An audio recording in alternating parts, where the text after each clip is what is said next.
What's up, people? What's up, people? What's up, people?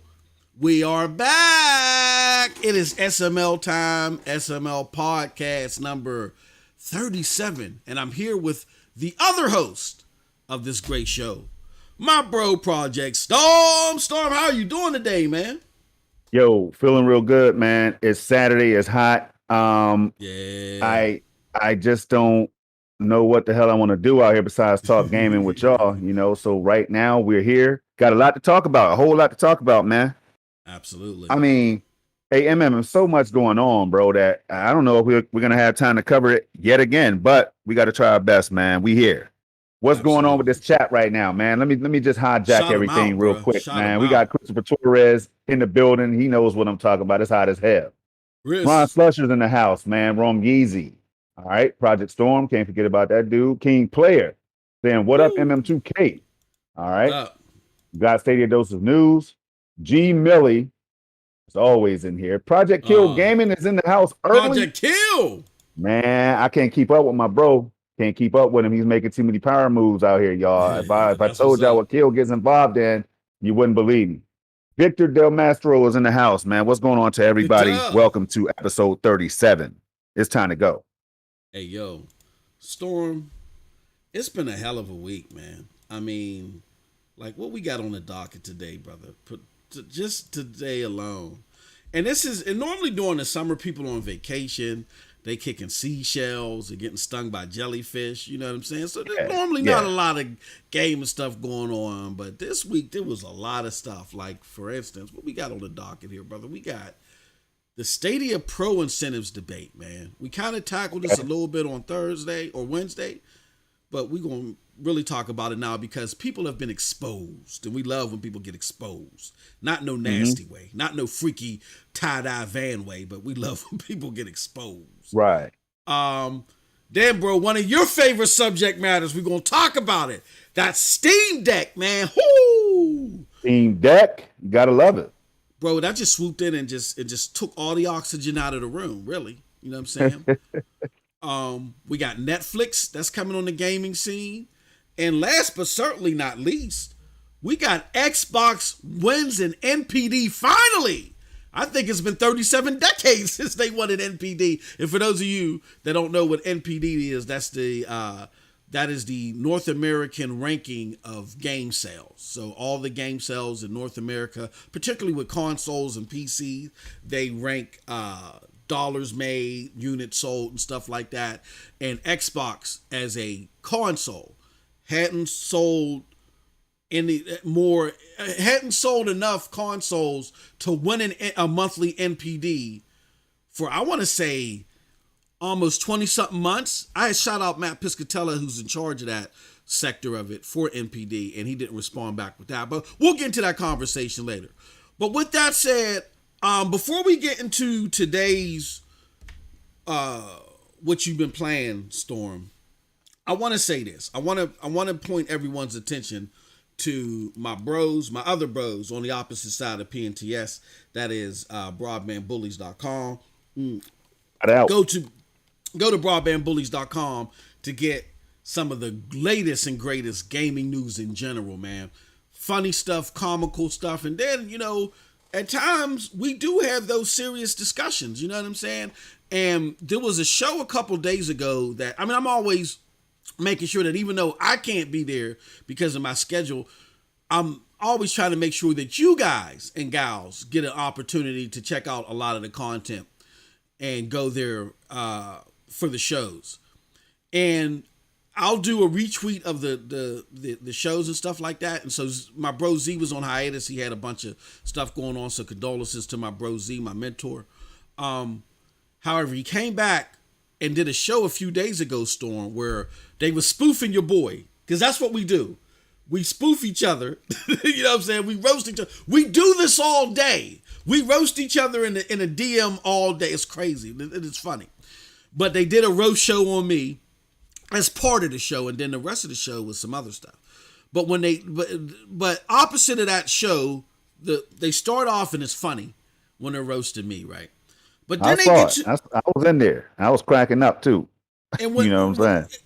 And Storm, when they get to the, your thoughts on this too. When they get to that part of the show where they were having that serious discussion about gaming in general, bro, I thought it was like, I don't know, a lot of people hit me up and was like, yo, they had a real killer discussion about stuff. You know what I'm saying? Like, I really like. What did you think about it, Storm? Because I know you saw it. Let me say this right here. Shout out to everybody, man. Z, Post, everybody. I'm always in the chat, man. You know what I'm saying? Yeah. I tell you what, though, y'all. It came down to the point where I was about to hit that. I almost hit that super chat button, man. I said, damn, let me put the super chat out there, but I didn't know how bad it was about to roast the bro, so I had to wait for a little bit. But I got caught in an 85-15 split, man. When they started talking about that. When them boys broke that down, I'm telling y'all, if you because we know that was a hot topic, and we're going to talk a little bit about it. The Stadia, reaching out, trying to do better for their partners or whatever. That news spread across the continent. So the way they broke that down, bro, had me really. I'm talking about I was sitting up. I had the super chat button ready, man, because I'm no stranger to the super chat button. I've definitely thrown a little bit out there before. To the homies, man. But listen, this right here was something special, y'all, because you got to hear it from somebody that's outside of the Stadia community that's still like, not sold on Stadia 100%, can appreciate it, but still not sold on it. We talk about this every week, right? But the way they broke this down, y'all, you just had to watch it. I can't repeat what everybody was saying, man. Y'all that's the kind of stuff that you're missing right there. I will say that much, but I was in the house. Yeah, you got to watch it. And like Storm just said, we kind of got introduced to Stadia, and we're tech buffs, and we like to look at games in the future. Like, I pick with my brothers all the time, and I say, y'all stuck on the first 5 minutes of now, like, with consoles and stuff like that, where we're looking into the future and we see what's going on with the future. But it's always good to get different perspectives on how things go. Like, some of my favorite shows, they don't like Stadia. Some of my favorite like mainstream podcasts, I listen to a show called Rebel FM. I listen to Podcasts Unlocked. They're not big on Stadia, but I listen to them for the diversity of thought. You know what I'm saying? Even though I know a lot of us in this community, I know we're like, well, man, come on, man, we're tired of people beating up on Stadia. But what my brothers are capable of doing is they can have those type of conversations a lot. And I got a lot of feedback to say, hey, look. Y'all did y'all broadband bullies, y'all did y'all damn thing, that show, and I'm a Stadia guy, and I don't agree with the panel on their takes on Stadia. I still think they got a long ways to go to get their knowledge base up on what's going on, but I really like that part. And I let them know. I meant to do it earlier, but I let them know, and definitely, man, that's why you want to go over and check that content, man. You know what I'm saying? So, you only talk about like every show, you know what I'm saying? So from what I understand, the love is definitely there, man. You got me out there watching. Not only am I watching them boys, I'm watching everybody I can find, man. P-Rock, everybody that brings something to the table. I mean, that's what they do. And you have to be a grown-up. I told y'all before, you got to be grown. You got to be ready to listen to some language that you might have heard before around the way or whatever. Or something that you may never have heard in your life. But if you want that real, Triple B, man. Y'all already know what it is. Let's go. Facts, bro. So definitely check them out. Like I said, we look at gaming through a different lens, over here. And some of the things that get us excited may not get them excited and vice versa. Like, I got a video coming out later where I talk about this more in depth. So we're going to get on with the show, that's going to air, I think, directly after this. I want to make sure it's not overlapping the community championships today. So we'll check on that, but stay tuned for that on the MM2K videos channel. But I talk about why I'm doing more content here and not doing content on the MM2K's channel. But even though I'm not doing that content personally because of my own personal taste, still, always have a diversity of thought. Broadband Bullies is a fantastic place to go, and you ain't gonna get no more entertaining stuff than over there. So definitely check out my brothers. Check out that show. It starts off. How it start off, Storm? Moss said, "What?" You know what I'm saying? It's funny. And like I said, man, I know enough from watching y'all, man, in action when y'all was doing, best damn podcast and all that stuff, man. Absolutely. And all the way up until the time where Z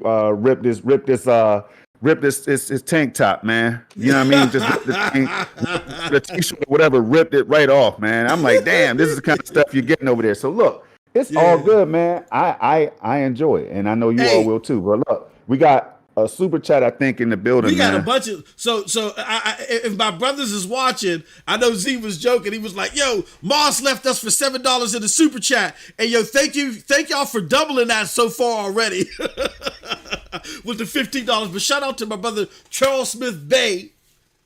Said, "Welcome to the Dose for becoming a new member." Thank you, Charles Smith. We also got the homie Stadia Rev in the house. He said, "Let's get it, brothers. The Game Developer Summit was amazing. Pumped for tomorrow's show. Absolutely check out the Revolutionary Storm. We're going to pay the bills at the end of the show, but check out Revolutionary Storm tomorrow, 11 a.m. on whose channel, Storm?" I tell you what, it's gonna be on my channel this time, man. So y'all already know where to go. If you don't know where to go, you'll know before the end of the show is over. So it's right on my channel, and 11 a.m. Eastern time tomorrow, y'all. So check that out. We'll be talking about a whole lot of goodness, I'll say. Absolutely, definitely check it out. And we got Charles Smith with the $10 sticker. He says, "Good luck." All right. So with that said, I think that's the start off news. Except for Storm, what have you been playing, my good friend? Hey man, I tell you this.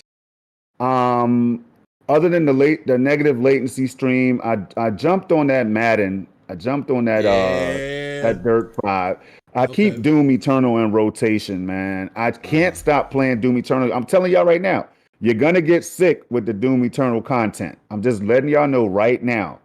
But it runs so good on Stadia that I had to keep putting it out there, man, because I want people to know this is one of the games. Again, this is one of the games that people said probably wouldn't work. Like, the Twitch shooters just couldn't come to Stadia. PUBG would never work. Call of Duty, if it ever comes, couldn't work. Rainbow Six Siege couldn't work. Destiny 2 probably wouldn't work. And then the Twitchier ones like Doom Eternal, they definitely couldn't work. So I had to keep showing people. I don't know what the haters were saying, what the misinformed were saying, but this right here is one of the most difficult games that you could play in the cloud, And not to talk trash. I promise I won't talk trash about xCloud today. I won't. Don't do it. If you go to my latest video on xCloud, you'll see that I'm a founding member, man. Like I got the badge with pride. I put it up there with pride on every episode. I think I'm gonna keep it up there. But look.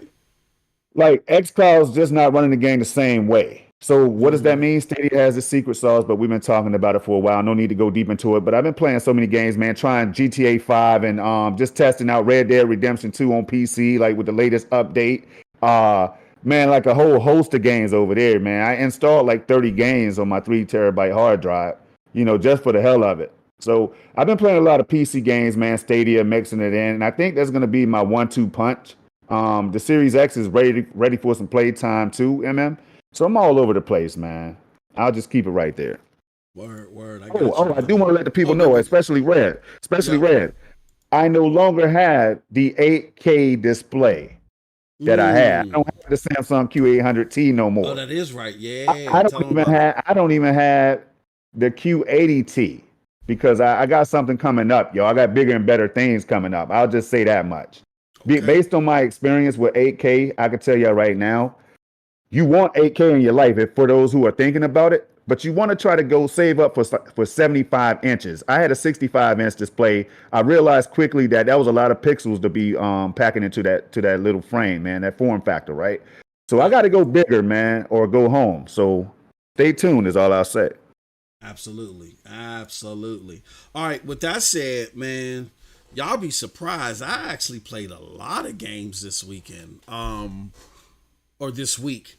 My wife has she's making a speedy recovery, so thank goodness for that. And thank y'all for y'all support and y'all understanding with that and y'all patience. I know a lot of people, as I was trying to keep y'all updated on what my schedule was or wasn't going to be, a lot of people were showing a lot of support. So thank you very much. So she's over the hump as far as her recovery is concerned. She'll be back to work in a couple weeks, but she's still here driving me nuts. So I'm at like 95% capacity. You know what I'm saying? We basically there.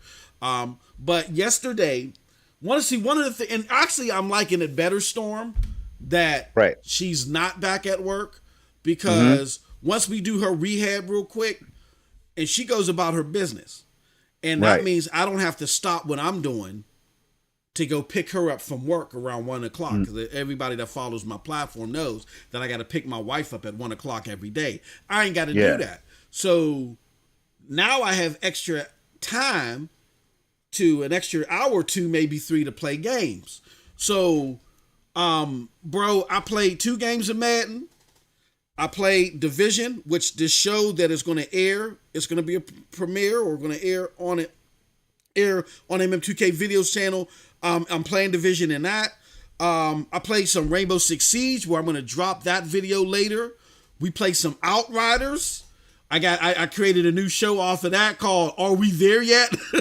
Because Outriders is so fun, Storm, but it's in a miserable state on Stadia. There's just no getting around it. It's miserable. Yeah, I don't feel bad for the backlash right now that they're getting over there, man, because you got to communicate to the people a little bit better. At least let us know that you have every intent to do something. Now, and we know that something may be coming, but how long do we have to really wait? I've been ready to buy the game again, man. I saw, so many people talking about it. Recently, Rick Tone was out there. He mentioned it. Original Penguin, I think, was telling him that, hey, I advise you not to do that. Pretty much, and it's sad that it has to be that way, because you had a community of people that was just trying to just get that support, man. Just get that support, get that communication and all that stuff. So it is what it is at this point, y'all. There's nothing else I really can do about it or say. Exactly. I mean, it's, you know what? There was an article from our good friend over at a certain publication. I won't name his name, because for some reason he's feeling some type of way because he blocked me. But yo, are you really bothered by this, man? I really want to know, man. Are you bothered by this? And then what we got to do is stop the show for G Millie, man. Got to stop the show for G Millie, man. Hit that chat. Go read G Millie super chat. I can't even read it. I'm so distraught. See, a new car like a Ferrari. Buy her a new car like a Ferrari. You gotta. That's what you gotta do. Hey, G Millie, no, he gave us the $1.99 super chat and said use this to buy her new car. G Millie, and I'd appreciate it. Thank you so much. She'll appreciate it too. G Millie is a fool, man. 80 a fool, man. He's never gonna change. He's never gonna change, man. No, you know what? I like picking with him. I like picking with this individual because because he blocked me because he thought I was going to respond to him. But it's like I told him, if you're just spilling your emotions out on Twitter, I don't care. I mean, unless you're being one of those, I'm going to bully the Stadians type, and I'll show you that I'm the bigger a-hole. But if you're going out there spatting your whatever you spew, I don't care. So there was no need to block me. He blocked me because somebody was responding to me and retweeted what he said in my thread, and he thought that I was going to respond also, and I didn't care. I really didn't care. Yeah, right. But I just found it funny that they got nervous and they pulled that trigger. With that being said, the individual wrote an article about Outrider Storm, and I was thinking to myself, because I thought there was new information coming, and I was like, "Oh man, there's a new update coming. Thank you for writing this article." And then I'm reading the article and I'm like, "This don't tell you nothing new, damn it! Like, what the hell is the problem?" But then the following day, Storm, Outriders came out and mentioned Stadia and said, "Look, we're still working." So there was some acknowledgement after that article was put out there. So that article did help, I believe, in that acknowledgement. So then I said, okay, maybe this was serving a greater purpose. I was no longer upset about it. But yeah, man, the state of the game is miserable. It's a damn shame. The Square Enix is like that. I mean, I did play Marvel Avengers the other. Oh, that's one of the other games that I played too. Marvel Avengers. Yeah. I don't think I put that out there yet, but that game is fantastic on Stadia. So we just hope the Square Enix can get it together. They can continue to support the platform, because in the long run, it's going to be a platform that's going to be around. And in the long run, when it comes to tech, get your hands dirty now so you know how to use it. The platform is only going to get better. We're going to talk about that, Storm, because of what we saw via the keynote. So those are our thoughts, and those are our games that we've played so far. So, Storm, what up? Are you ready to do a damn show finally, man? I'm always ready, man. I'm ready to jump into it. Let's go. We took long enough. We sure did. That was all me. Nah, it's necessary. It's necessary, but let's get into it, man. Let's get into talk about it, bro. I got beef. I got beef. You want to know who I got beef with, man? I got beef with GameIndustry.biz. I know a lot of people don't like me calling out publications. But I got beef with GameIndustry.biz. This is why I got beef with them. I got beef with them because, okay, I just wanted to make sure that was, okay, good, there we go. Let me show you something. I did that kind of late. I got beef with GameIndustry.biz, bro, because they got beef with Stadia. And it's not like Stadia's paying me. I know y'all believe I'm a paid industry shield for Stadia. It's not like Stadia's paying me. If Stadia was paying you or myself, everybody would know. Trust me. Exactly. It'll be the lights. Everybody would know. Yeah. Number one, what I'm saying? If Stadia was paying me, I would quit my job and then I would be on camera painted in Stadia, pink and fuchsia, whatever the hell that color is. You know what I'm saying? Like, if Google's paying me, trust me, Google's paycheck would be significantly higher than which I make. I'm not doing too shabby, but I've gone to Google to try to get a job there, and they, you know what I'm saying, for other reasons. You know what I'm saying? So I know what the pay rates are over there. So believe you me, if I worked for Google, I'd be on like, hey, Grace, you ready to play some Rainbow Six Siege? I'd be on camera like a mug, cheesing and everything. So trust me, I'm not getting paid from Google. That being said, and for those of you that don't understand that, my current job requires that I can't go online.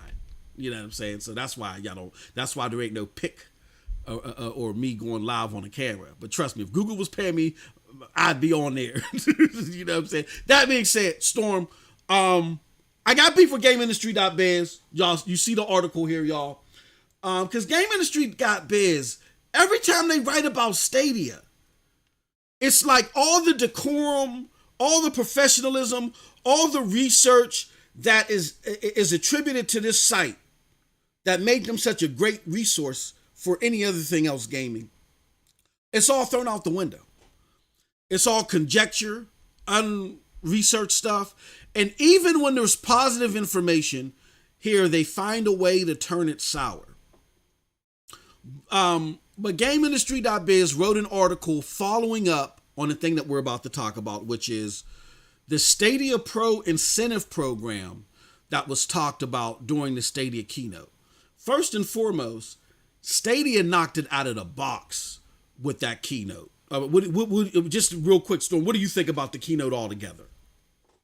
I gave it 11 out of 10 because of the impact. Obviously, It made a big splash, you know what I'm saying? Because it got a lot of people talking about Stadia, a lot of people that was misinformed. The misinformed comes out at the right times and the wrong times, man. Like, so the fact is, though, that they are paying attention to the platform, man. They Stadia made some big, like big moves. Like, they're showing that they are in an elite class when it comes to offering the best deals and incentives and stuff for their partners or whatever, right? And of course, we got to talk about it at some point, man. The desperation attempt, all this stuff that we're hearing now is a desperation attempt. When everybody promotes their brand, this is what they do. This is how they grow.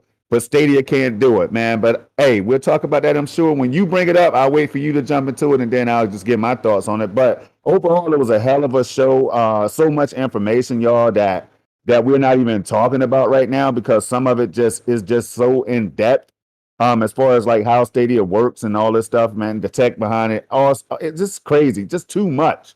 And so that's why we're here where we are today, man. And you have so many people out here writing articles because remember what they do. They copy each other's copy and paste, you know. And I've already highlighted the fact that you can find some journalists out here or whatever that they clearly take from other journalists, which is cool if that's what you do, take from other journalists.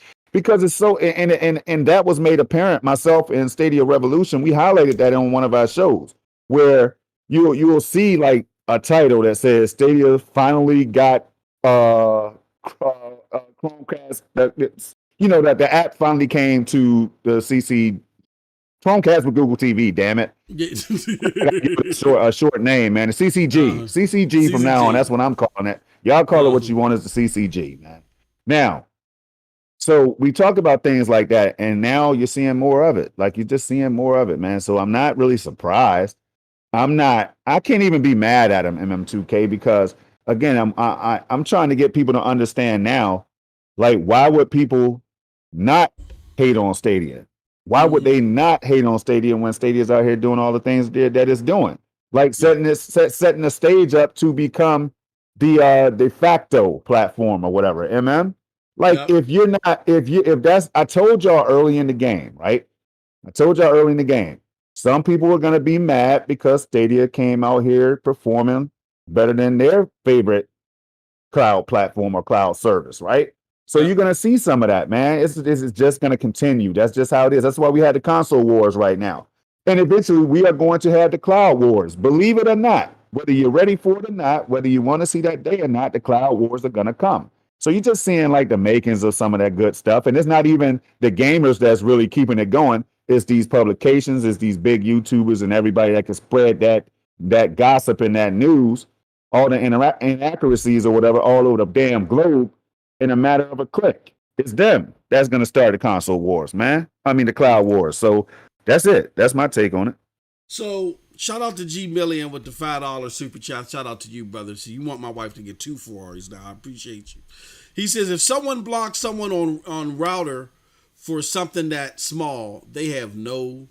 I think he meant on Twitter. On Twitter. They have. If someone blocks someone on Twitter for something that small, they have no guts. Yeah, I mean, I'm not going to say that about my friend because he is my friend, but my buddy. My buddy and me. I told my buddy. I said, stop looking for. What my buddy does is he'll go on Twitter, he'll look for fights, and then when people come up to knuckle up, then he wants to run out of the ring. And so that's why I told him. I said, bro. I even commented to him one time. I said, bro, stop picking fights. Because as soon as somebody come through the ropes, you want to jump over the turnbuckle. So stop. Turnbuckle, yeah. Exactly. You know what I mean? So, but no, shout out to him, man. If he likes it, I love it, as we say. You know what I mean? But back to these sucker MCs. Oh. Over, you know what I'm saying? R.I.P. Bismarcky, too. Man, most definitely. You know me and Red we're gonna highlight it tomorrow. You already know. Absolutely. I gotta do that because growing up, man, you got what I need. That was a jam we was pumping through the hood. But anyway, so I had to hit the beat. The sucker the sucker MCs over at GameIndustry.biz. Yeah, I said it. Don't talk about the journalists. Yeah, I said it. I don't understand why you can't talk about the journalists when the journalists are free to talk about what they want to talk about, man. Don't get me started out here today, man. Journalists, if you get mad, change your style, man. Change your ways. Don't start me out here getting, hey, do it, bro. I'm trying to do what I got to do. Stay within the realm of peace and prosperity and all that, man. But it's hard when the journalists can do what the hell and say what the hell they want to say. I mean, why can't you be more like one of these positive journalists out here? I can name a few right up top of my head that's out here writing good things about Stadia, Chrome Unboxed and others, man. Even John Scar when he breaks this stuff down, for example, right? So if you know you're out here quick to join that whole Stadia dead parade, Stadia's supposed to be dead already. You got your inside chatter going on and all that stuff. You got your secret DMs and all this conversations happening. Why can't somebody push back a little bit, man? Are y'all serious right now? Who's afraid of the journalists? Not me.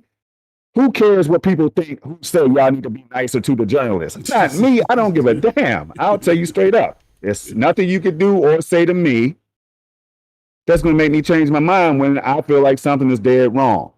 And I'll still go back to and read that same journalist. If they write something positive after writing something crazy, I'll still go back and highlight it and read their stuff. Thank you, Storm. I don't care if MM2K or whoever else reads it. I'm going to go check it out if it's informative.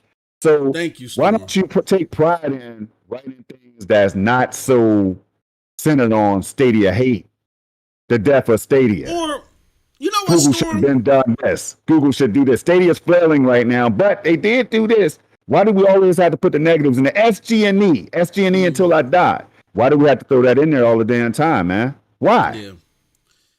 Storm, and I've heard the reasons that are given, and I that they have to, for your SEO score. See, I write. You know what I'm saying? Now, I may have started YouTube in 2014, in 2017, I've maybe only been doing this YouTube thing for like 3 to 4 years, but I've been writing for different publications, none of them really big, for a long time. So for your SEO score, that's why when I had this same debate with my friend on Twitter, I was like, you can't piss on my head and tell me it's raining.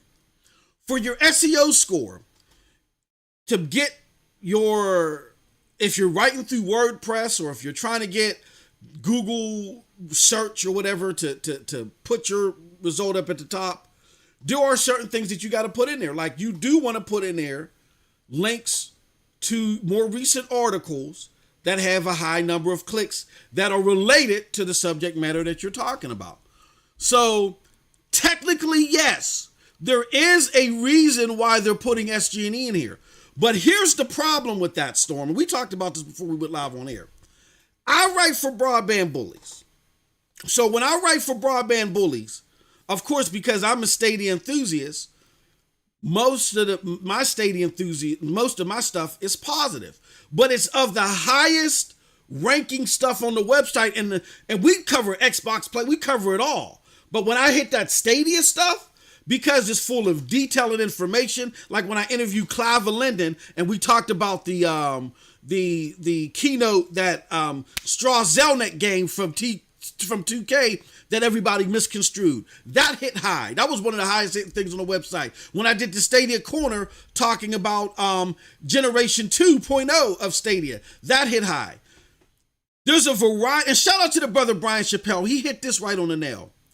If everybody that was out there that's dogging Stadia, if y'all just took the time just to look at the platform and write a factual article once or twice every month, you wouldn't have to keep resorting back to SG&E as your highest ranking article because there's more stuff that's happening. We got Rainbow Six Siege players telling people get off PC and come to Stadia. So much stuff out there. That got slipped in the web quick though, for real though. The haters didn't want anything to do with that one. Oh no, we can't have that stuff. Oh no, we can't have this out here. We can't have that.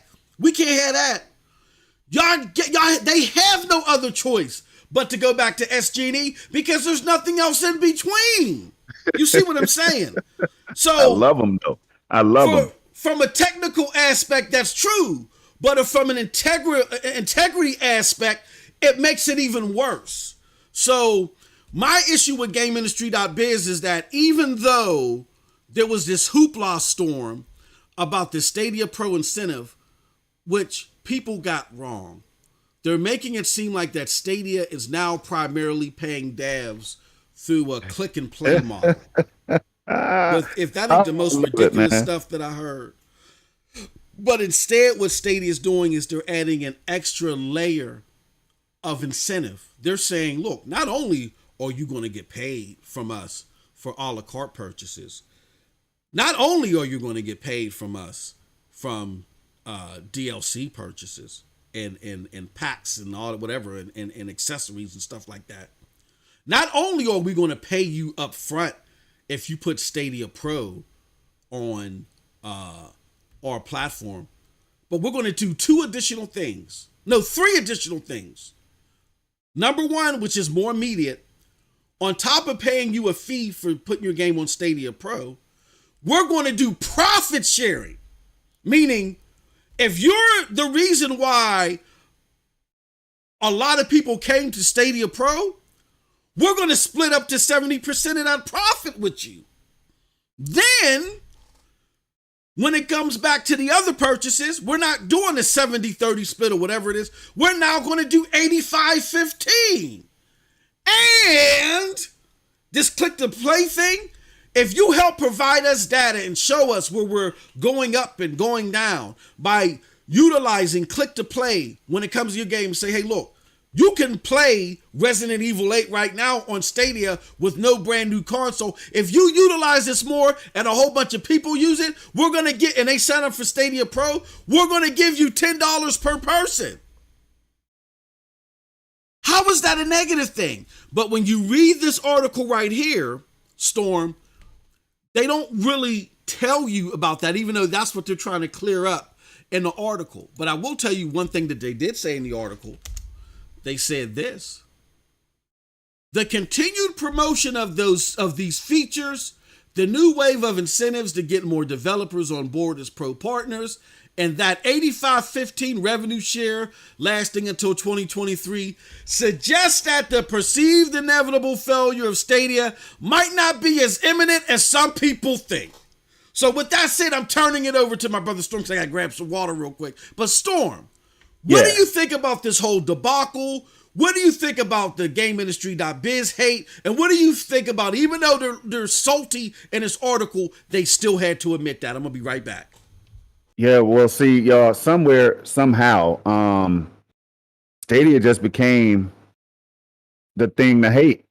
It just became the thing to hate. Like, no rationale behind it or anything, right? For some reason, people collectively said, we need Stadia out of here. We don't need it to exist because if Google gains ground, it could be curtains for a lot of things that we're trying to do. Is Google, they had the means, they had the potential. If they learn how to do certain things and improve upon certain things quickly, that could get ugly for the competition. So think about this for a minute, y'all, right? Now, we're talking about all these publications that could come out here and highlight the shortcomings of Stadia and all this, right? Even when it's positive. How the hell do you turn a positive like that into a negative? You must really hate Google. You must really hate the potential of Stadia to do something like that. Am I wrong? Am I wrong, y'all?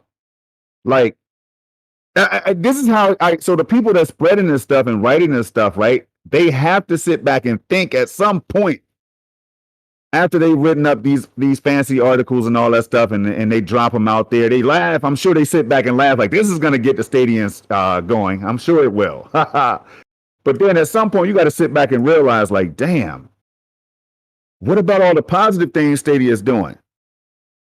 I'm leaving that stuff out. I'm omitting that all this positivity. Eventually, somebody's going to catch on to that, right? And then I could get backlash from it.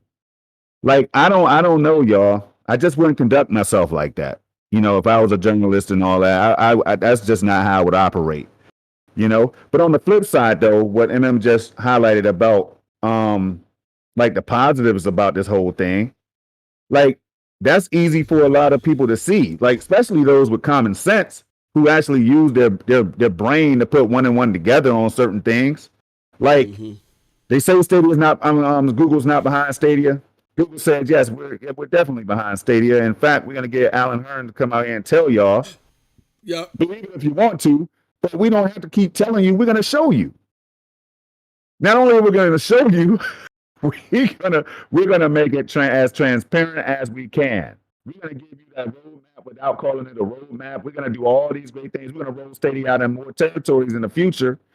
We're gonna do all this. We're gonna get so there's devices that we can put Stadia on that overnight Stadia can be in so many homes that people will wake up one day and say, "Damn, I got bit by the Stadia bug and didn't even know." Here's the thing. Now, wait, man. Well, hold on, real quick. I don't know if the people can hear you because your audio is fading on my side. Can y'all hear Storm? It sounds like you can hear me. Yeah, I don't know if your audio levels are up too high because it's like it's hitting the threshold or something. Okay, maybe can I'm y'all too hear close. Storm? Let us know if you can. But go ahead, brother. I just wanted to warn you in case I'm too close. I apologize if I'm too close. You know what I'm saying? Okay. Oh no, you go. Go ahead, brother. Go ahead. Yeah. So what I'm saying is, right. So we're talking about the negatives and the positives and all that stuff, man. We're talking about all these moves that they're making out here. Stadia's making a whole lot of moves, but they get overlooked, right? They get overlooked, MM2K. And where's the balance, man? Again, where's the fairness? And this is why I say what I say. So for anybody that says, here they go again, Stadia Dosage News, boy, them boys right there, journalists, man, they're just not nice to the journalists. It's not about that. It's not about that. It's about the journalists not fairly and evenly covering the things that they should be covering, you know, especially for all the readers and all the viewers and all that stuff that they attract or want to attract. That's why they do it, I'm sure. You know, some of them do it as a hobby. Some of them do it because there might be some incentives for them. But they can't understand the incentives that Stadia is trying to offer. Man, it's just a whole lot of stuff that still, every week goes by, MM2K. I cannot figure it out, man. I Mm-hmm. cannot figure it out. So I had to just sum it up as hate. I had to sum it up as blatant just hate, man. And that's okay. You don't have to like Yeah. things, but you Yep. don't have to always harp on those same things that you don't like. You can move on. Yep. Why don't they move on? That's the Yep. question that I have for you. You ain't Why got a don't they lot to move kick on? it. You ain't got a lot to Yeah, kick it, as we say. why don't they move on, man? Storm, that's it. I know. See, I know that there was an effort for us to give them the benefit of the doubt because these are a lot of these journalists, like Digital Foundry and like GameIndustry.biz. I lived in like GameIndustry.biz was like the AP of gaming to me. Like they were always on top of their research. They were on top of their know-how. And even if they personally didn't like Stadia, even if they put in their things like, well, we don't know if this model is going to work or so, I'm not worried about that. But at least they would have data with them. Like there's certain things in this article to where they say that, where they even talk about the imminent failure, the inevitable failure. How was, if you're GameIndustry.biz and you study everything like how you used to when it comes to every other platform, then you know that this is a 1% to 2% business. And any of these platforms that are in here now that have the war chest of Google, they're not going anywhere. Public perception, or I can't even say public because most people don't even know what the hell a Stadia is. Media perception right now affects nothing. They're building right now. Any money that they make is going to use to subsidize their building efforts, to give like what Stadia is doing as a kickback incentive. None of these platforms are in trouble. Even though xCloud, they have issues, but issues and trouble are not synonymous. And I would expect the GameIndustry.biz to be more on their wherewithal about that. But Storm, you spoke a lot of truth. You spoke nothing but truth. And at the heart of the matter is, I know we try to give GameIndustry.biz, Digital Foundries, the entities that we love for other stuff, we try to give them the benefit of the doubt. And we're like, no, it can't be that they're hating. But they're hating. And it's purposeful. I can make it clear. I can make it clear if you need me to when you're done. I tell y'all, I'm in DMs with your favorite podcasters. The moment that I see that are not interconnected, the only way that these people will be interconnected is if they're in DMs where they're sharing a lot of these talking points and the spin stuff. Do you understand what I'm saying? It gets so apparent that the titles are the same, bro. Sometimes they forget to really revamp the titles and they just put things out there, man. Like, yo, this is how I know it happens, man. It's copy and paste, like I said earlier, for a lot of them. So it is what it is, man. I know you have to have friends in what you do, in what you're doing or whatever. You have to have friends, man. Like that's the thing. Sometimes your friends might agree with you on certain things. That's all I'm saying. If I'm in a DM and I'm here with Joe Schmo, content creator, and he's saying Stadia's incentives are a danger to gaming, and I'm just paraphrasing here.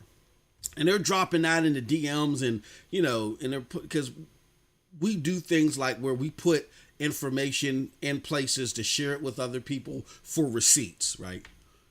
Yeah. And then I see Jimmy or Jane Schmo with a blue check mark, pretty much verbatim reciting what I just saw was put in a DM by Joe Schmo, content creator that normally ain't got no connection to them except for maybe being in another DM or another platform, communication platform with them. Then there's something happening behind the scenes. The cogs around the machine are being maneuvered for a certain purpose, aka there's an agenda out here. And we've seen a lot of people do that. Like, they thought this was their watershed moment to come out, Storm, and say, this is why Google Stadia has to die. I've seen a lot of that. Google Stadia has to die because of this Stadia Pro thing. They thought, okay, we tried killing it by saying it didn't work, and that didn't work. We tried killing it by saying they didn't have a library, and then we found out that they're outpacing Xbox. They were pacing out Xbox at its launch. We were trying to say that the fidelity was bad, and then Cyberpunk 2077 dropped. This is what's going to work. Now we're going to say that they're destroying gaming with a business model. The business model. Oh, man, we think alike, bro. Go ahead. No, I'm gonna pass the baton to you. So that's what I just want to drop this gem on people. The reason why I say what I say about the media is I have experience with them.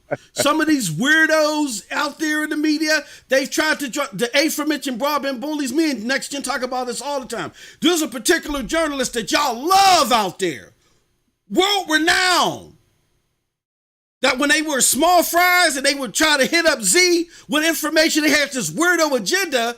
And because Z was like an Xbox 2, this weirdo was trying to throw these weird articles at. He's like, what are you trying to do here? It's a whole, Z would have to explain, there's a whole section behind that. So trust me, these, just because they write and they know how to put words together well, that is not, the number next to their subscribers and all that other stuff, that's not their integrity score, is what I'm trying to say. There's a lot of fuddy-duddy stuff happening behind the scenes. I'm seeing it firsthand. And trust me, there is a method behind this madness. Now I'll turn it over to my brother Storm. Man, I just want to put it into perspective, y'all. And I want to be clear. So if anybody gets offended by this, I'm sorry, because I'm making it clear. Let's go PlayStation for a minute, right? We talk about everything. We had the freedom to do so. It's not going to be bashing PlayStation, but I remember a certain PlayStation launching and things just wasn't cooked properly, like PlayStation Home, for example, and trophies wasn't really there at the time, and all this stuff was going on over there. For all you PS fans like myself who loves PlayStation, you gotta understand what I'm talking about when I say this right here. Right? We won't go back and dig that information out because it's right there, right? It's not dead, it's the internet. The internet keeps everything alive, man. The internet is going to keep us alive one day, you know? So here's the deal, man. People can talk all that stuff, but they won't go back in the crates and dig that up, but they'll be quick to say Google's business model needs to do this. History says this, you know, On Live says this, blah, blah, blah. But they won't go back and say that other companies have struggled to get things in order as well. Other companies were new to the game and they struggled at first. You know what I'm saying? Like, they just won't bring up any of these things that make sense. A company with the sheer size and know-how of Google has the potential to disrupt this whole market. But they don't want to disrupt the market completely. They want to grow the market from what they're saying. Now, I know it could be all business talk and jargon and all that stuff. Of course, Project Storm. But at the same time, imagine if you had a company. What would your approach be? You know what I'm saying? That's what I want to know. If the same people that is putting this trash out here, some of it is trash, some of it is greatness. I mean, like I said, it's funny how some of these same journalists can write great things that I enjoy reading, and then they can write something that just doesn't, like, it's not properly balanced, man. Like, so that's what I'm talking about here, right? So it's so many things MM2K that Stadia is taking heat for. They're taking a lot of heat, man. Before they can get off the ground, in some people's mind, it's time to beat them back down, so they can't get up. So why is it that mentality? It goes back to what I believe. It goes back to people see that Stadia launched. Stadia had that tech. Stadia was hitting up to 4K 60. Whether you care about that or not, whether you think it's important or not, that's on you.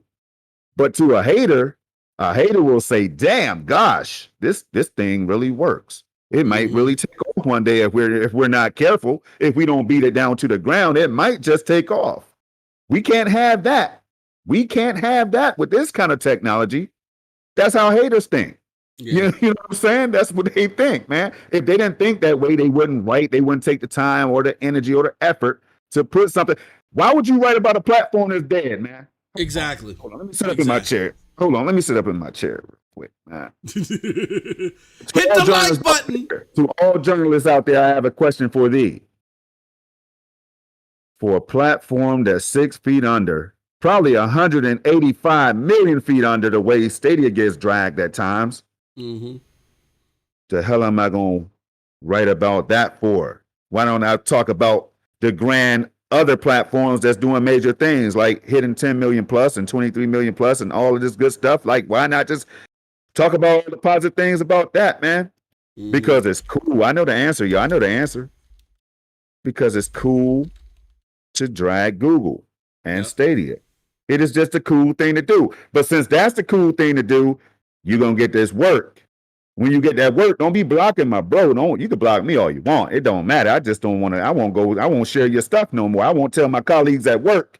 You know what I'm saying? Hey, there's an awesome website right now. You know what I'm saying? Because they all gamers. They ask me all the time, man, where can I go that's a really good site where I can find gaming information? I damn sure don't send them to site A. Damn sure don't send them to site B, but I might send them to site C because site C makes sense. Mm-hmm. It's that simple. And I'm not the only one that thinks this way. I guarantee you. It's like people are mad about Kotaku. They put it out there. They straight call it trash. They come up with acronyms and everything and all that for it, right? Because Kotaku made that bed. So that's the bed they're willing to lay in. Now, that's going to generate traffic, so they continue to do it, obviously. Mm-hmm. So, I mean, it's just a whole lot to think about when it comes to this stuff, man. I just wanted to share my little piece, but I could be wrong. Well, you know what, Storm? Here's something that you focused on that I think is key here. Why is this hate here? And I talk about this in this video that I'm going to air after this. So again, I urge you guys and gals, if you got the time, after this show airs, please check that out. It's very, it gives you a chronological view of where I started off with Stadia and where I'm at today, and why I think a lot of the stuff that is happening right now is happening. In part, I explain my viewpoint of this, which is, I remember when I used to listen to Gamer Tag Radio, we got to call them out today. When I used to listen to Gamer Tag Radio, and I was active in their Discord, and I would communicate. Look, I used to ping communications back and forth. Not saying I had a whole bunch, but I would ping communications mainly with Danny Pena off here and there because I'm a big fan of his content.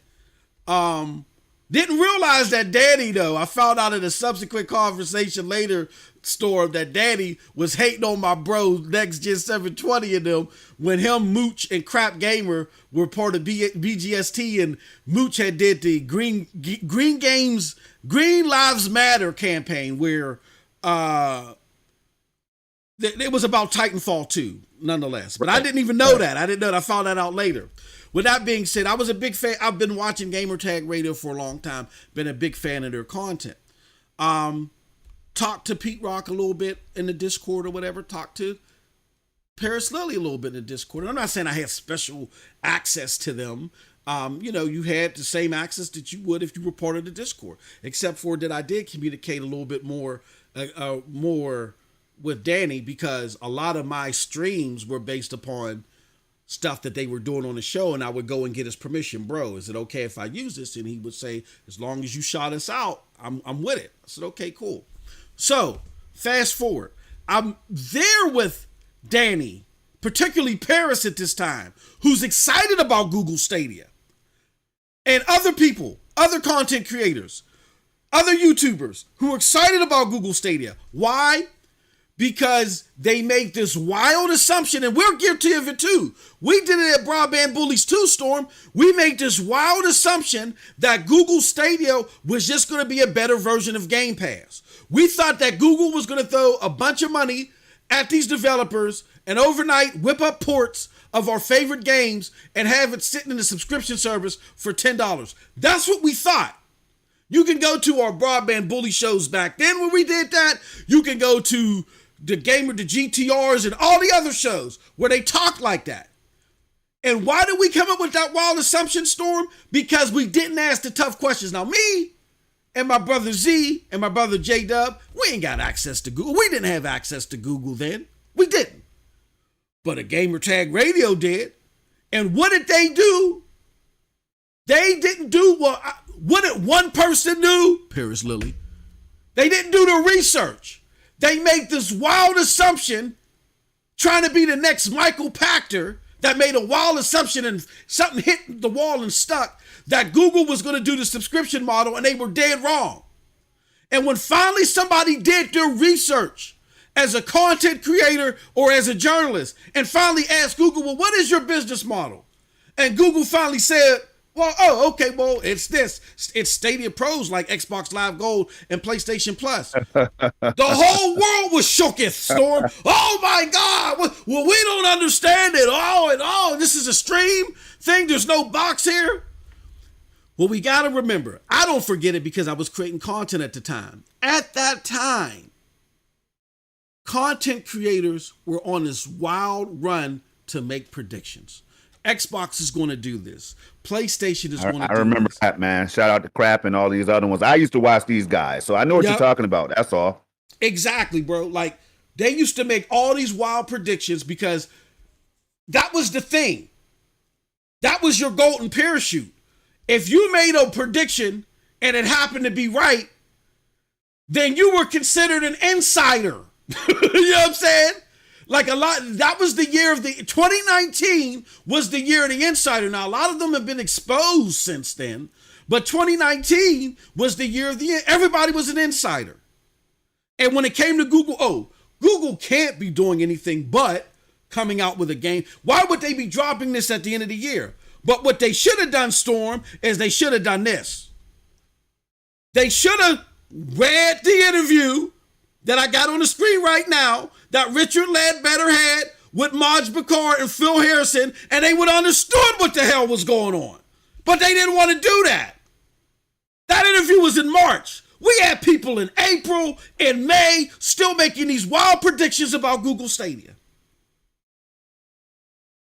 when all they had to do was do the research, and they didn't want to. So here's the thing. I want to go to this one particular part, Storm, and I'm going to shut up and turn it over. It's towards the end where, again, a lot of these people are also upset because there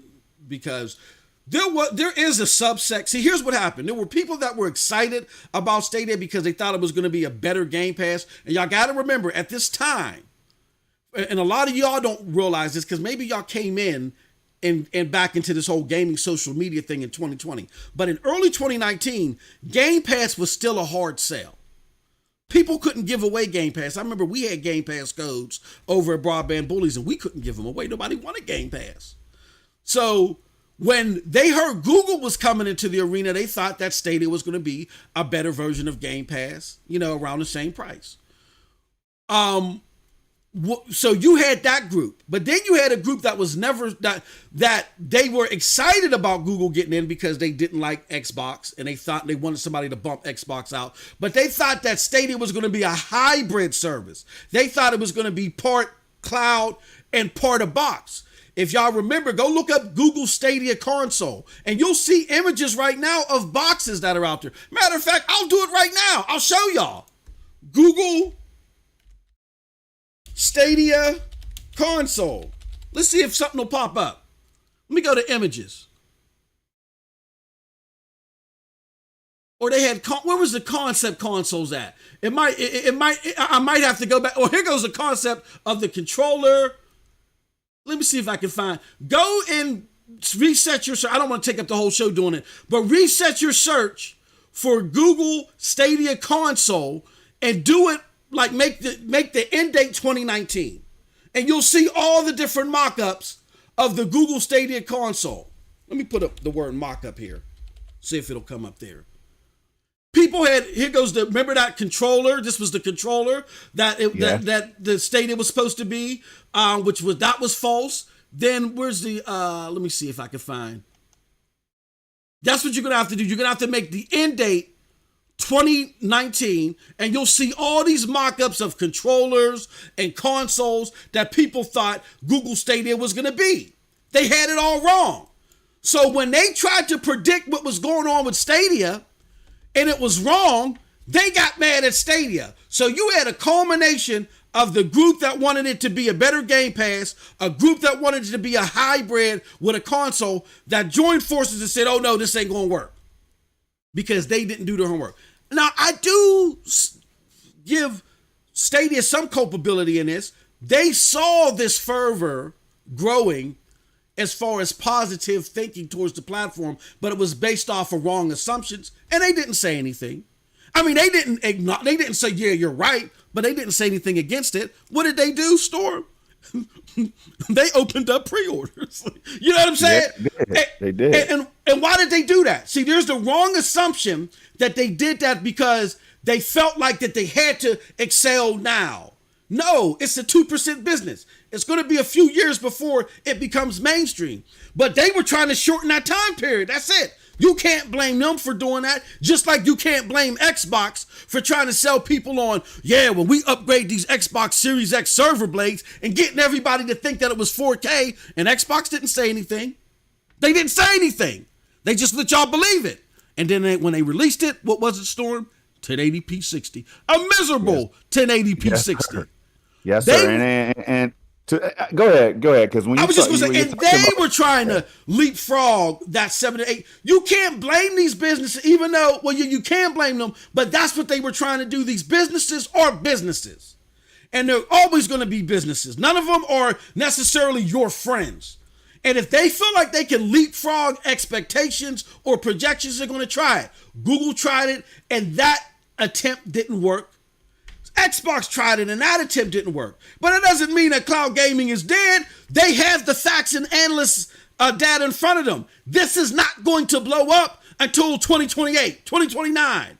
That's what everybody predicts. So, and here goes something real important from the interview I want to read, and I'm going to turn it back over to you, Storm.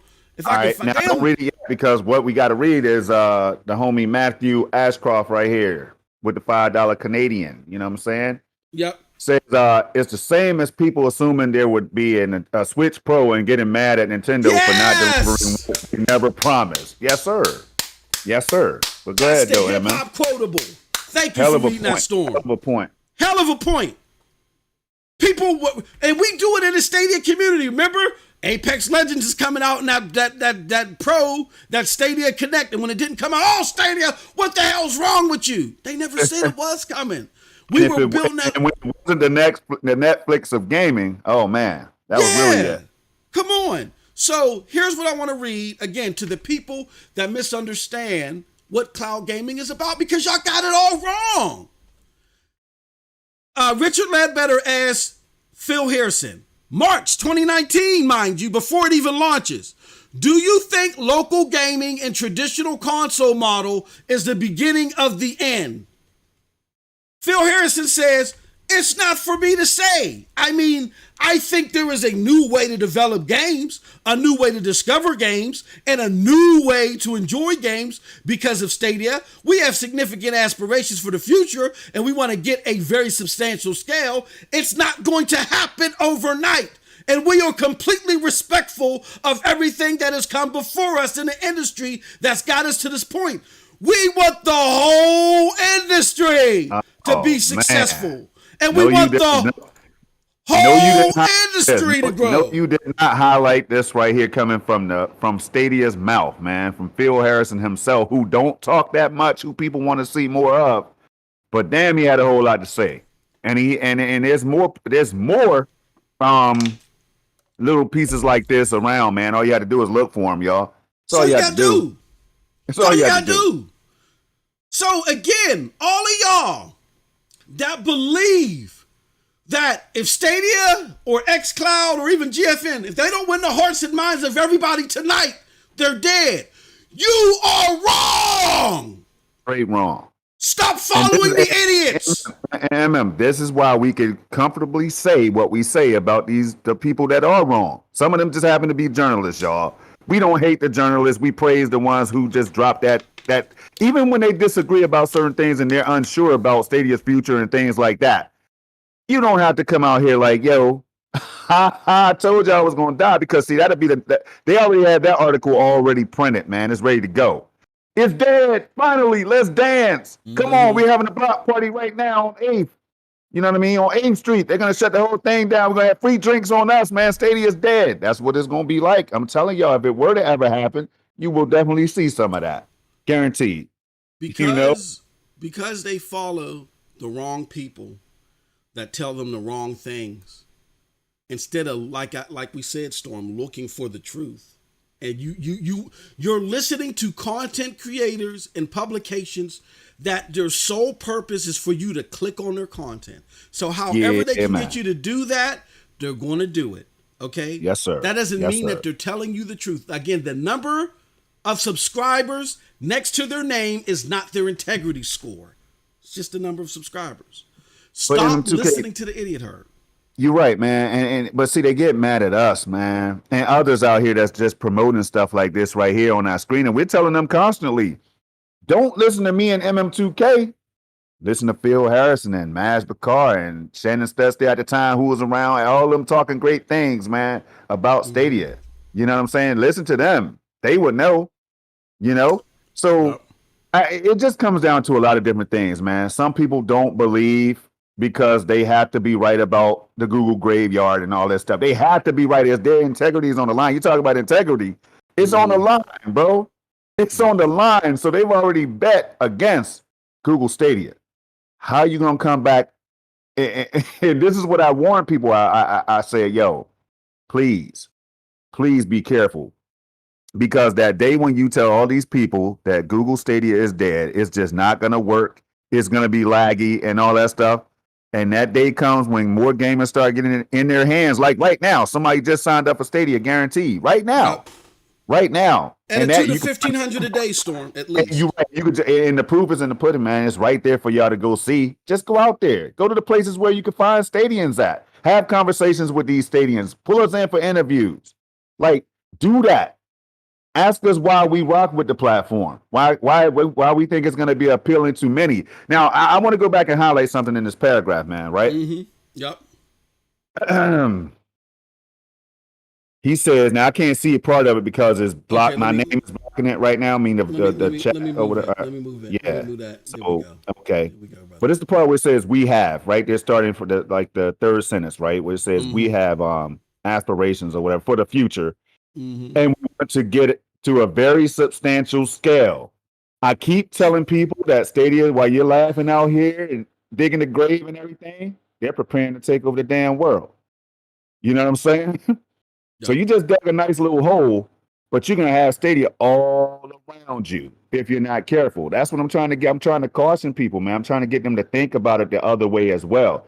Because don't be surprised when it happened. Don't be surprised. How did Stadia pull this? I can't believe it. Absolutely. They pulled it off. Yep. That happens, and they have a good chance of doing that if they play their cards right. And that's the other part I know. If they play their cards right, it's Google we're talking about here. They don't know how to play their cards right. All they know how to do is just keep killing all products. Well, making moves like all these splits we talk about in the Google for Games Developer Summit and all that stuff, man, says that they're not trying to die right now, y'all. I just have to keep it simple and start speaking haterade, speaking that language.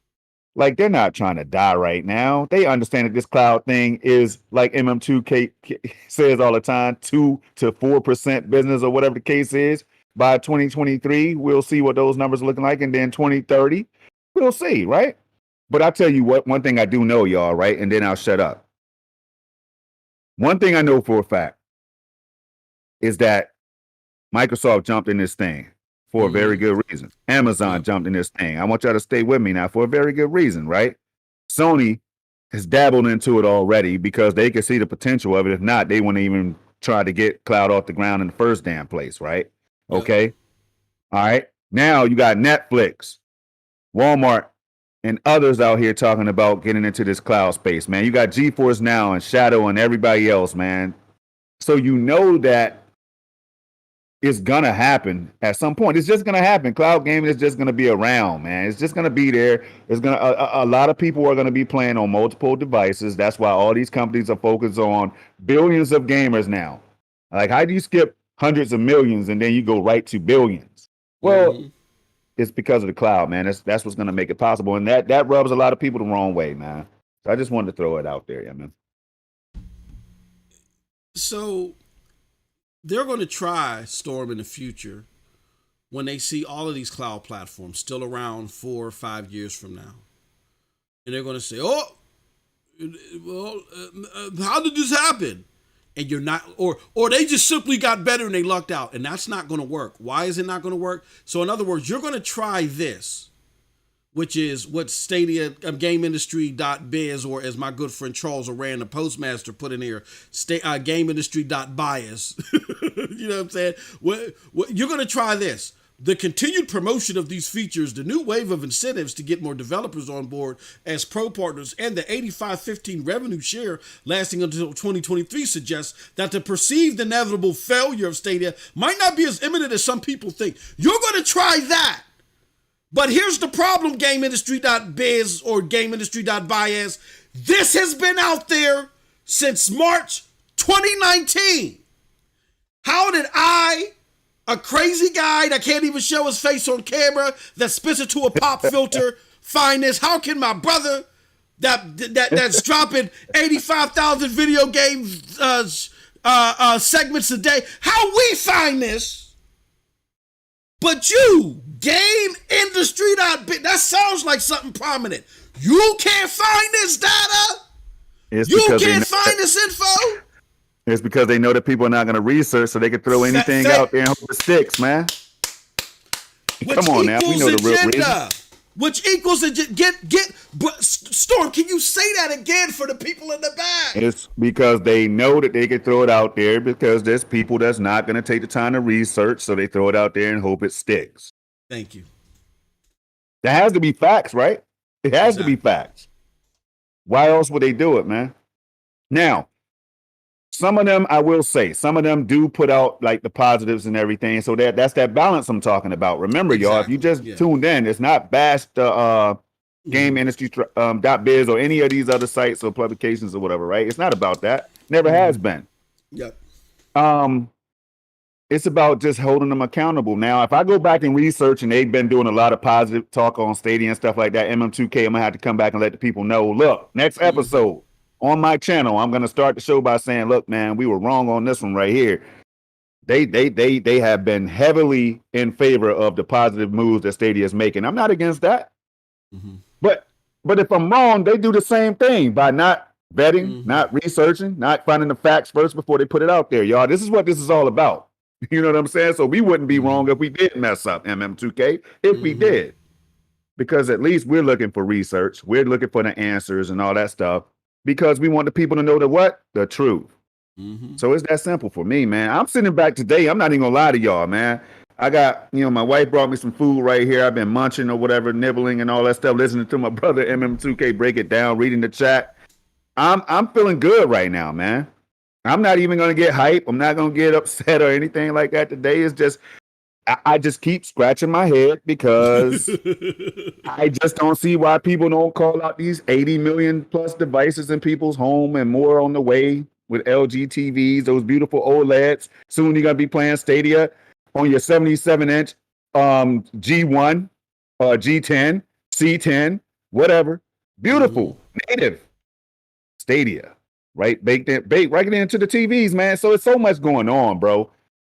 I just have this overload right now, and it makes me feel good as a person that bought into Stadia, yo. It really does, MM2K. It makes me feel really good. I felt good from day one because it was something that's never been tried before. I mean, On Live did it, but never in the way that Stadia was doing it, like up to 4K 60 and all this stuff right here, and all these territories that they're trying to hit with all the data centers and nodes and everything across the globe. All of that stuff at a time where the internet infrastructure is good enough for people to start on Stadia. Yep. It is not good enough for the whole world to enjoy 4K 60 gaming right now, but they know that. They've already said that too. That's why Phil said it's not going to happen overnight, man. So, but for all the positive things that Stadia has been getting right, man, this is why I never wavered, man. Like, I never went away from the idea of Google Stadia. Yes, I play on other platforms. Some of us, we do. A lot of us do, right? Some of us, before Stadia, we were playing somewhere else. Now, for some people, this might be their first foray into gaming. True. And that's all possible because of a Stadia and cloud gaming as a whole. You know what I'm saying? Not just Stadia. It's not a Stadia that just is going to carry the cloud gaming to where it needs to be. It's not Stadia by itself, but they even said that. Yep. Like, they even said that there's enough space for all of us in the cloud. Now, if they could say that, then everybody should be able to say it, man. That's just how I feel. And it's not about them liking Stadia. You ain't got to like Stadia. You can, again, say XYZ, but I don't see where this has a future. That's your opinion, and you can't be wrong about how you feel. That's just how you feel.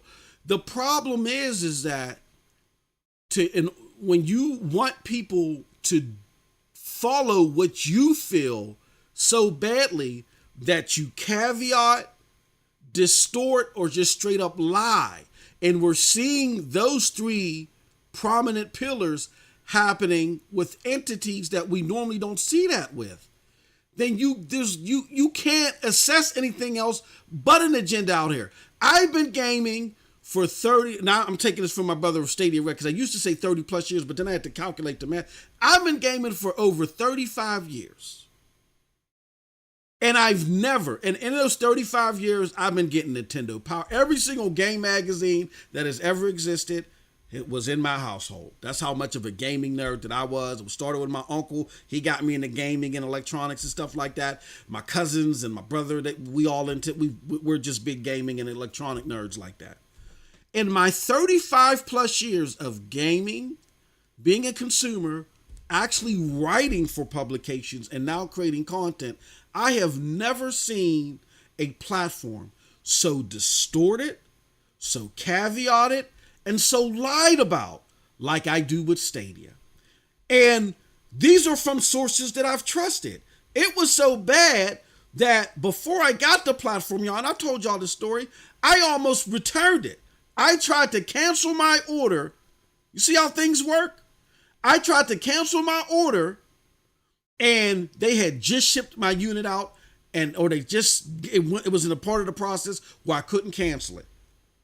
That same day it happened. And I said, damn, because I was seeing all this stuff on TV from sources that I trusted. And I said, they can't be lying, right? So the unit came. And I said, you know what? It's not a bad thing. I'm doing testing for everybody, for my followers and listeners.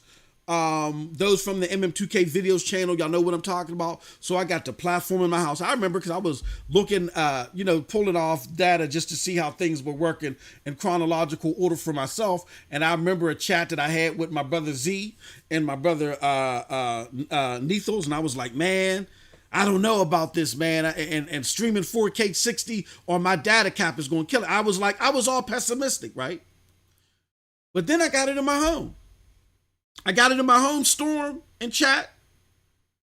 And I said, this ain't bad. Not only is this bad, this is kind of amazing. This is great. Now, I'm not that big on Bungie. I mean, I'm not that big on Destiny 2. But this is fantastic. It solves my streaming problem because I can do it from the web browser and I ain't got to worry about, resources being run. And it plays great everywhere I take it. This is fantastic.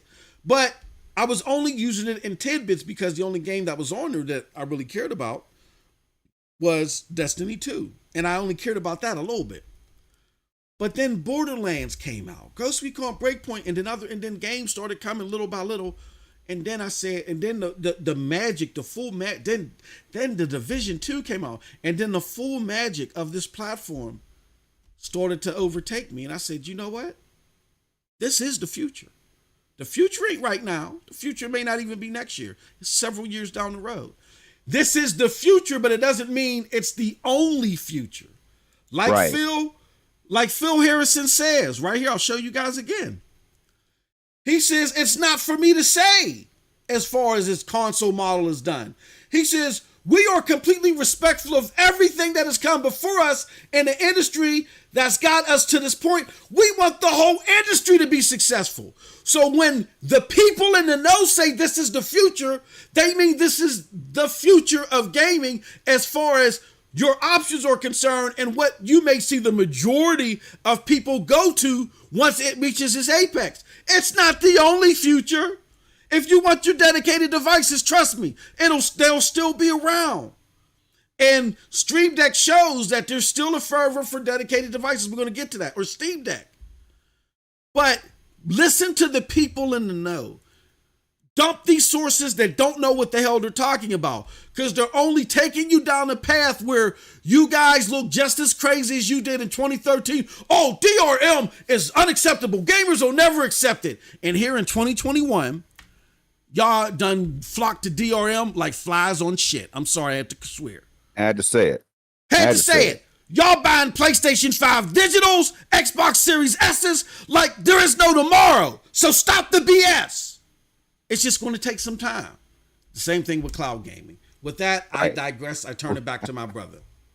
Man, I think we can go ahead and move on, bro. I really do, man. I think we can move on. Shout out All to that right. chat out there, y'all. Yeah, shout out to that chat. Dropping this information that I'm enjoying reading today, man. It's helping me out. Like I tell y'all, some shows you're gonna see, we're gonna get excited, right? Some Mm-hmm. shows we might flat out just act a fool. But today, for me, this is one of those ones where I'm just enjoying rocking with my brother because he's just breaking down everything that I think needs to be said, and I could just sit back and just ride on his coattail, man. I tell y'all though, some at some point people are going to wake up. I don't know when that point's going to be. I don't know if Call of Duty is going to do it for people like I thought at first. Once Call of Duty hits or whatever game like that could really just open people's eyes and let them know that Stadia is really that force that we all know, all Stadians know. Mm-hmm. It is. I just don't know what it's going to take, man. But one thing I do want to say is that these articles and all this stuff are always going to be out there. The tweets and stuff, they're going to be out there. The YouTube videos, they're going to be there, man. I watch them. I listen to it. I read it. I have to because I want people to know when somebody is wrong. You know what I'm saying? Versus Mm-hmm. when they're right. Like, Absolutely. and I know it's all opinion based. Like it's my opinion that I feel the way I do about Stadia and the future of cloud gaming and all that stuff. Yes, it's all opinion based. But I'm not out here saying every day X Cloud's gonna die. Why? Because they haven't hit 50 million yet. So obviously nobody wants it because they have over 50 million Xbox gamers. So Yeah. why? I'm not trying to throw rationale like that out there, man. I'm Exactly. just not trying to do that every single day. The only reason you hear me talking negative about any of these brands is because it comes my direction from people who are big supporters of those brands, who can't see other brands, can't give cloud gaming a chance, even though it might blow their damn minds. They can't give it a chance because they're loyal to the brands. Mm-hmm. So that might happen from time to time. So but MM, I'm ready to keep on moving, man. I think Absolutely. I think we really went into detail with that. We beat that one we beat the blood out of that one as much as we could. We did. But it's we just, did. I saw that yesterday's storm. Well, I've seen it all week. The misrepresentation of the Stadia Pro thing, the people that the stuff that the journalists tried to pull, and the fact that this is all cascading down to the unsuspecting gamer, and now they're out here regurgitating this silly stuff. And sometimes you got to shock the system. And I didn't want to be mean. I didn't want to sound like an arrogant bastard. But sometimes there's no other way to say it but to say it. And y'all got to stop following these idiots because they're not doing the research. All they want to do is be the next Michael Pachter that out of 30 things, they say that one thing that y'all remember. It's like, oh yeah, he was right about that. Get the golden parachute, get a whole bunch of followers, subscribers, and now they're in the lap of luxury. Don't fall for that mess. Don't fall for it. You know what I do? I don't even you rarely ever see me coming back at these people that are lost or the ones that have their own opinions or whatever, because I have to respect their opinions. I don't have to agree with it, but I respect it because I have mine. Yep. But you know how I get back at all that dumb stuff, man? I don't go back and with 100 threads or whatever. I fire up Stadia.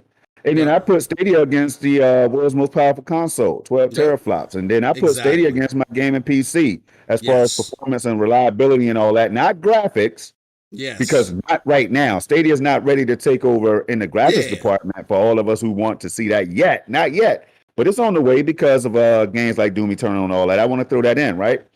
I just fire up some gameplay and then I just play for hours. And then my PC will crash before Stadia, or Streamlabs OBS will stop working before Stadia, and then it might look like Stadia doesn't work at times when it does. And I'll come back and I'm like, yo, check out how reliable Stadia is. Like my PC can't even keep up. My hardware can't keep up with the damn cloud. Are you serious? Hey, yo, man, hardware can't keep up with the cloud. YouTube is up all the damn time. Go on YouTube right now. It might have been down 1 or 2 times in my life. 1 or 2 times in my life, YouTube was down on the East Coast where I am, man. 1 or 2 times Stadia was down, and I think one of those was intentional. Both of those might have been intentional. So with reliability and performance, like what you see on my channel, I'm not going to get 10,000 views, you know what I'm saying, concurring and all that stuff. I'm never going to hit that, right? Never going to hit that. You never know that, brother. I tell you what I do showcase is the fact that Stadia works so well that I get on podcasts with MM2K every week. MM2K every week, y'all. Every week. And I talk about how awesome Stadia is when I don't have to. Now, that should tell y'all something right there, man. That should tell y'all something. And shout out to Elk New in the chat, bro. You done earned your wings, man. Thank you for your support. You are now a mod. Just want to let you know that. Straight up. Straight up. It's about time. Thank you for your support. And then I want to thank y'all again for getting, like, my brother, you know, I got it. Me and my brother, we go back and forth. I wish y'all could see some of these DMs because they're hilarious. But my brother who did his thing, he roasted the hell out of me. He said, Monster left us for $7 in super chat. He did. But Thank y'all. it was much funnier than that, though, man. I was cracking It up. was. I wasn't Yeah. here dying. But thank y'all for the super chat. Thank you for getting us 3 times over that mark. We appreciate it. With that being said, so far, that is. So with that being said, let's continue on, my good friend. I'm gonna talk about something that really got you worked up, Storm. Yeah, go ahead. We're gonna go out of order here. We're gonna go off script here. Let's talk about the Steam Deck, brother. I want to talk about the Steam Deck. Uh-oh. Yeah, brother. Here we go. Here's the thing, man. Wrong article. Nope. So I put this tweet out here and I said, so I was BSing about the Steam Deck being a hindrance to GFN, but bro, the MF are sold out already. Sheesh. Now they did restock though, and it comes with a dock, which that isn't true. But you can dock it and connect it to your TV. Connect to other screens and monitors. So I don't know. My cloud gamers thoughts. Now let's address that later. But first and foremost, the Steam Deck, which is, again, Storm, I'm going to turn it over to you. Explain to us what the Steam Deck is and why there's a lot of excitement over this new thing. All right. I'm just going to give you my take on it from what I heard when they first announced it. And I just found out about it this week. Like I've been intrigued by the Steam Link, the Steam Machine. At the time, I remember when they were about to launch the Steam Machine and the different models and third-party developers or whatever that was going to make their own version of the Steam Machine. All that, I remember all that, man. I was excited about it. Then I have a homie who gets on my damn nerves a lot of times, man, especially when it comes to Stadia, right? Because he knows everything about Stadia, but he really don't know a damn thing about it, you know? So, you know, he told me, man, look, man, if you want to buy that Steam Machine, I'm telling you right now, it's not going to be around, bro. I'm telling you, it's just not. And he gave me all the reasons why, and he was right. But fast forward to this right here, the Steam Deck. You're talking about a mobile PC, y'all. A mobile PC. And I have the specs already up on my screen and everything. MM, I don't know if you want to go to the website. If you want me to drop the link, I'll drop the link, man, as we talk about it, boy. Because, hold on. Let me do that for you. Because I'm telling you right now, the Steam Deck has great potential, and that's why the first wave sold out so quickly, and then the second wave or whatever the case is, and then I know that they have more available right now, but I don't think that they're going to be shipping in December 2021. I think now they're pushing people back to 2022 on those orders. But anyway, it's a handheld device that's very Switch-like in appearance and all that good stuff, but there's much more to it, in my opinion, right? And it's coming right at the time when Nintendo kind of dropped the ball on that 4K or that Stadia Pro. Not Stadia. God damn it. Sorry, Nintendo. Sorry. That Nintendo Pro that people wanted, all right, that Nintendo never promised. But it comes down to a lot of gamers just wanting 4K. They want the cutting edge because they get tired of hearing, some of them, I'm sure, get tired of hearing all of us out here that's like, man, Nintendo's not doing 4K. No purchase for me. That's how I feel, right? So it comes at a time when Nintendo announced the Switch OLED or whatever, and then all of a sudden you hear Steam Deck is coming out $399 for the lowest tier. And immediately people are going to draw comparisons to the Switch because of how it looks and all that good stuff. The fact that, and I really think that a lot of these people have interest in this thing only because Nintendo decided to drop the ball and not offer 4K gaming or up to 4K or whatever, right? With next gen like features. So that's what I think it's coming down to. But this is a wonderful device, man. It's full of like great possibilities. It's like a PC in a Switch like form factor. That's just, it blows my mind. Like I'm thinking about all these possibilities because if you could do what they're saying you could do with this thing, such as playing games, you could use the trackpad as like a mouse. You could also use both trackpads on this device to kind of like chat, to type on or whatever and all this stuff, man. Then it has a touch screen, which is awesome as hell. I wasn't expecting that. I wasn't expecting the touch screen part at all. And it has so many other cool features, man. I'm not going to go through the whole list but it's just an awesome device that I could see several possibilities. The fact that you could dock it, or you could connect like a keyboard and a mouse, maybe even a damn capture card directly to this thing, and run software like Elgato software and maybe stream from it. You could definitely play something like Stadia on it because it's just a PC. So you could go to stadia.com, you sign up, whatever, use this thing as another device that could play Stadia. So, and other cloud, whatever, X Cloud, whatever, man, GeForce Now, all of them, right? But that's what I see in this thing the most, man. And the fact that they came out with 3 different models, I felt like when I was talking to Snow Bunny Gaming, shout out to Bunny, that's our PNTS network sister, you know what I'm saying? She's making big moves out there. She's also a co-host on the YMY, the Yin Meets Yang of Gaming podcast with me every Sunday. And Rome Rush, right?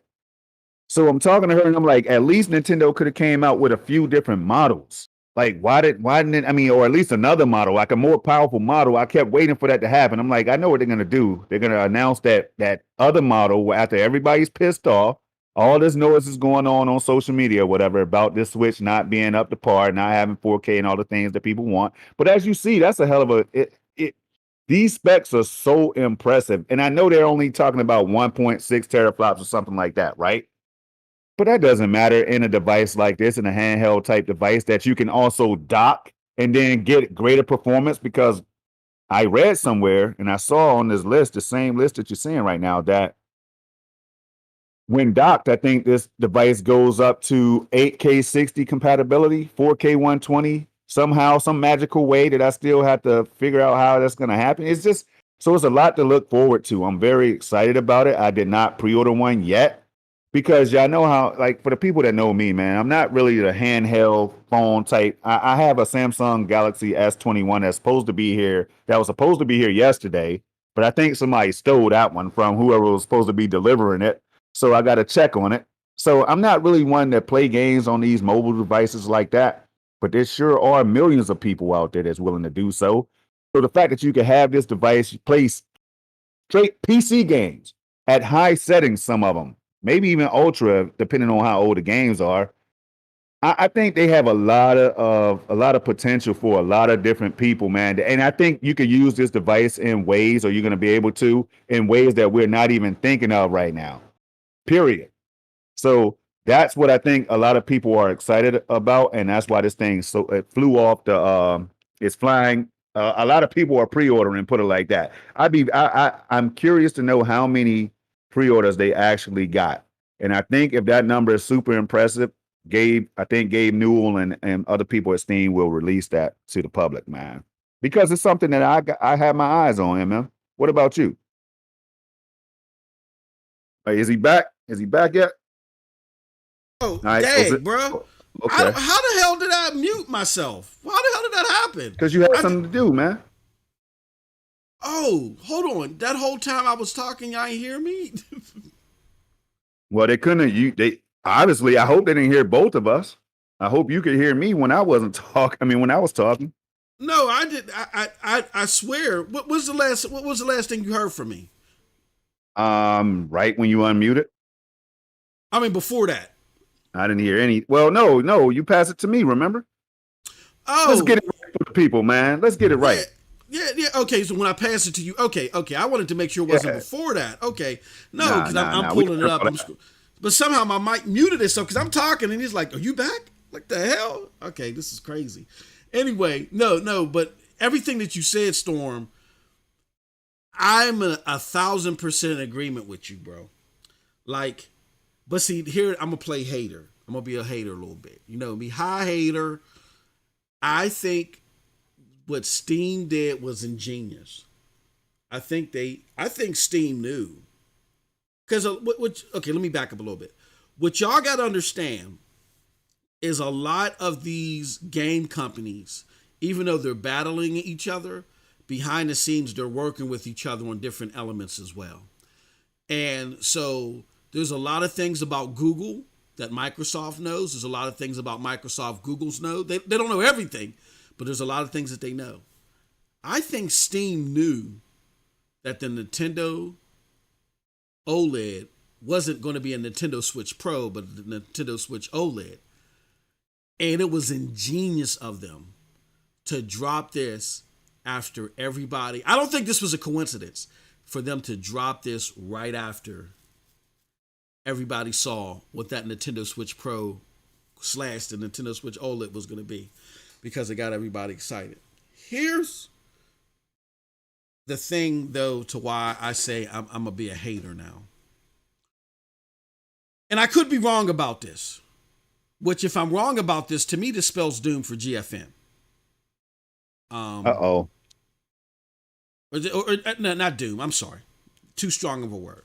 Okay. It's problematic for GFN. All right. Let me not do that. I'm sitting there. We just did a whole segment where we tap dancing all over journalists' faces, and here I'm doing the same thing they doing. It's going to be problematic for GFN.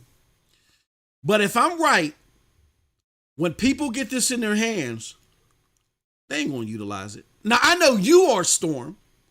You're going to play the hell out of it. And those that play a lot and like tech enthusiasts, they're going to play the hell of it. But I know there's a lot of people too, Storm, that aren't going to play this. They're not going to indulge in this. Why? Because they're not PC gamers. And if they really wanted to play PC games all like that, they could have used GFN on their phones, on their tablets, and all that. They could have tried it out. Because even though the specs on here are impressive for the size that it is, you're not getting 1440p ray trace. You're not getting all these crazy. Wait a minute now. That's what we don't know.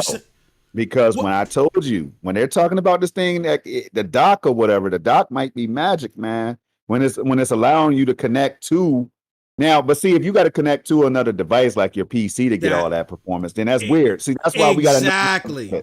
That's why we have to learn more about it, because if they could deliver some way, because in game, it doesn't have the CPU and all that, the GPU to handle ray tracing and stuff, MM2K. So those features would definitely be disabled.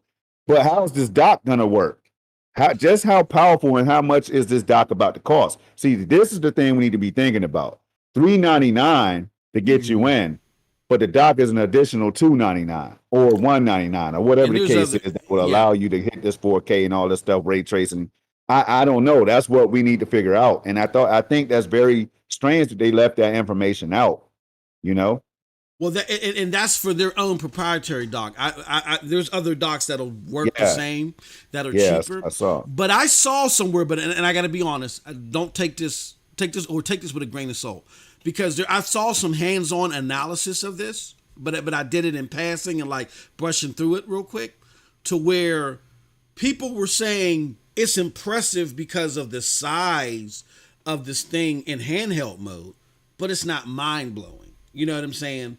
But if you really want to play your PC games on the go, that's the key. See, listen, cloud is different. Cloud streaming is different than having a actual device that you could play natively. You can play these games natively at 1080p up to whatever with high settings or 720p high settings or whatever the case is. Or like I said, like that, these are the things that's going to catch people's attention, because remember, one thing we know is a lot of people don't care about 4K and all that DLSS and ray tracing. They don't care about that MM2K. But have they ever been delivered a device like this that's so flexible, that's so versatile, man, that you could do so many things with, possibly just do anything you need to do with it? And if they deliver or give it or leave it up to a third party or AIB or something like that, I don't know, like third party company to come in and make specific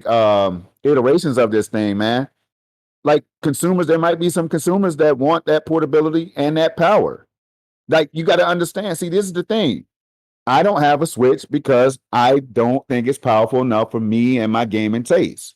See? There's millions of people that feel like me. Thousands of them just raise hell on social media regarding the Switch OLED. So this is something to think about too, man. Playing those Steam games natively MM2K, not streaming, natively on that device might be cool enough for some people, man. Well, here's the thing with that though. But see, that this takes us into a whole different branch of conversation where we really could have led with this instead, Storm. I wish we had more time. Man, I told Rev, shout out to Stadia Revolution. I hope he's still here.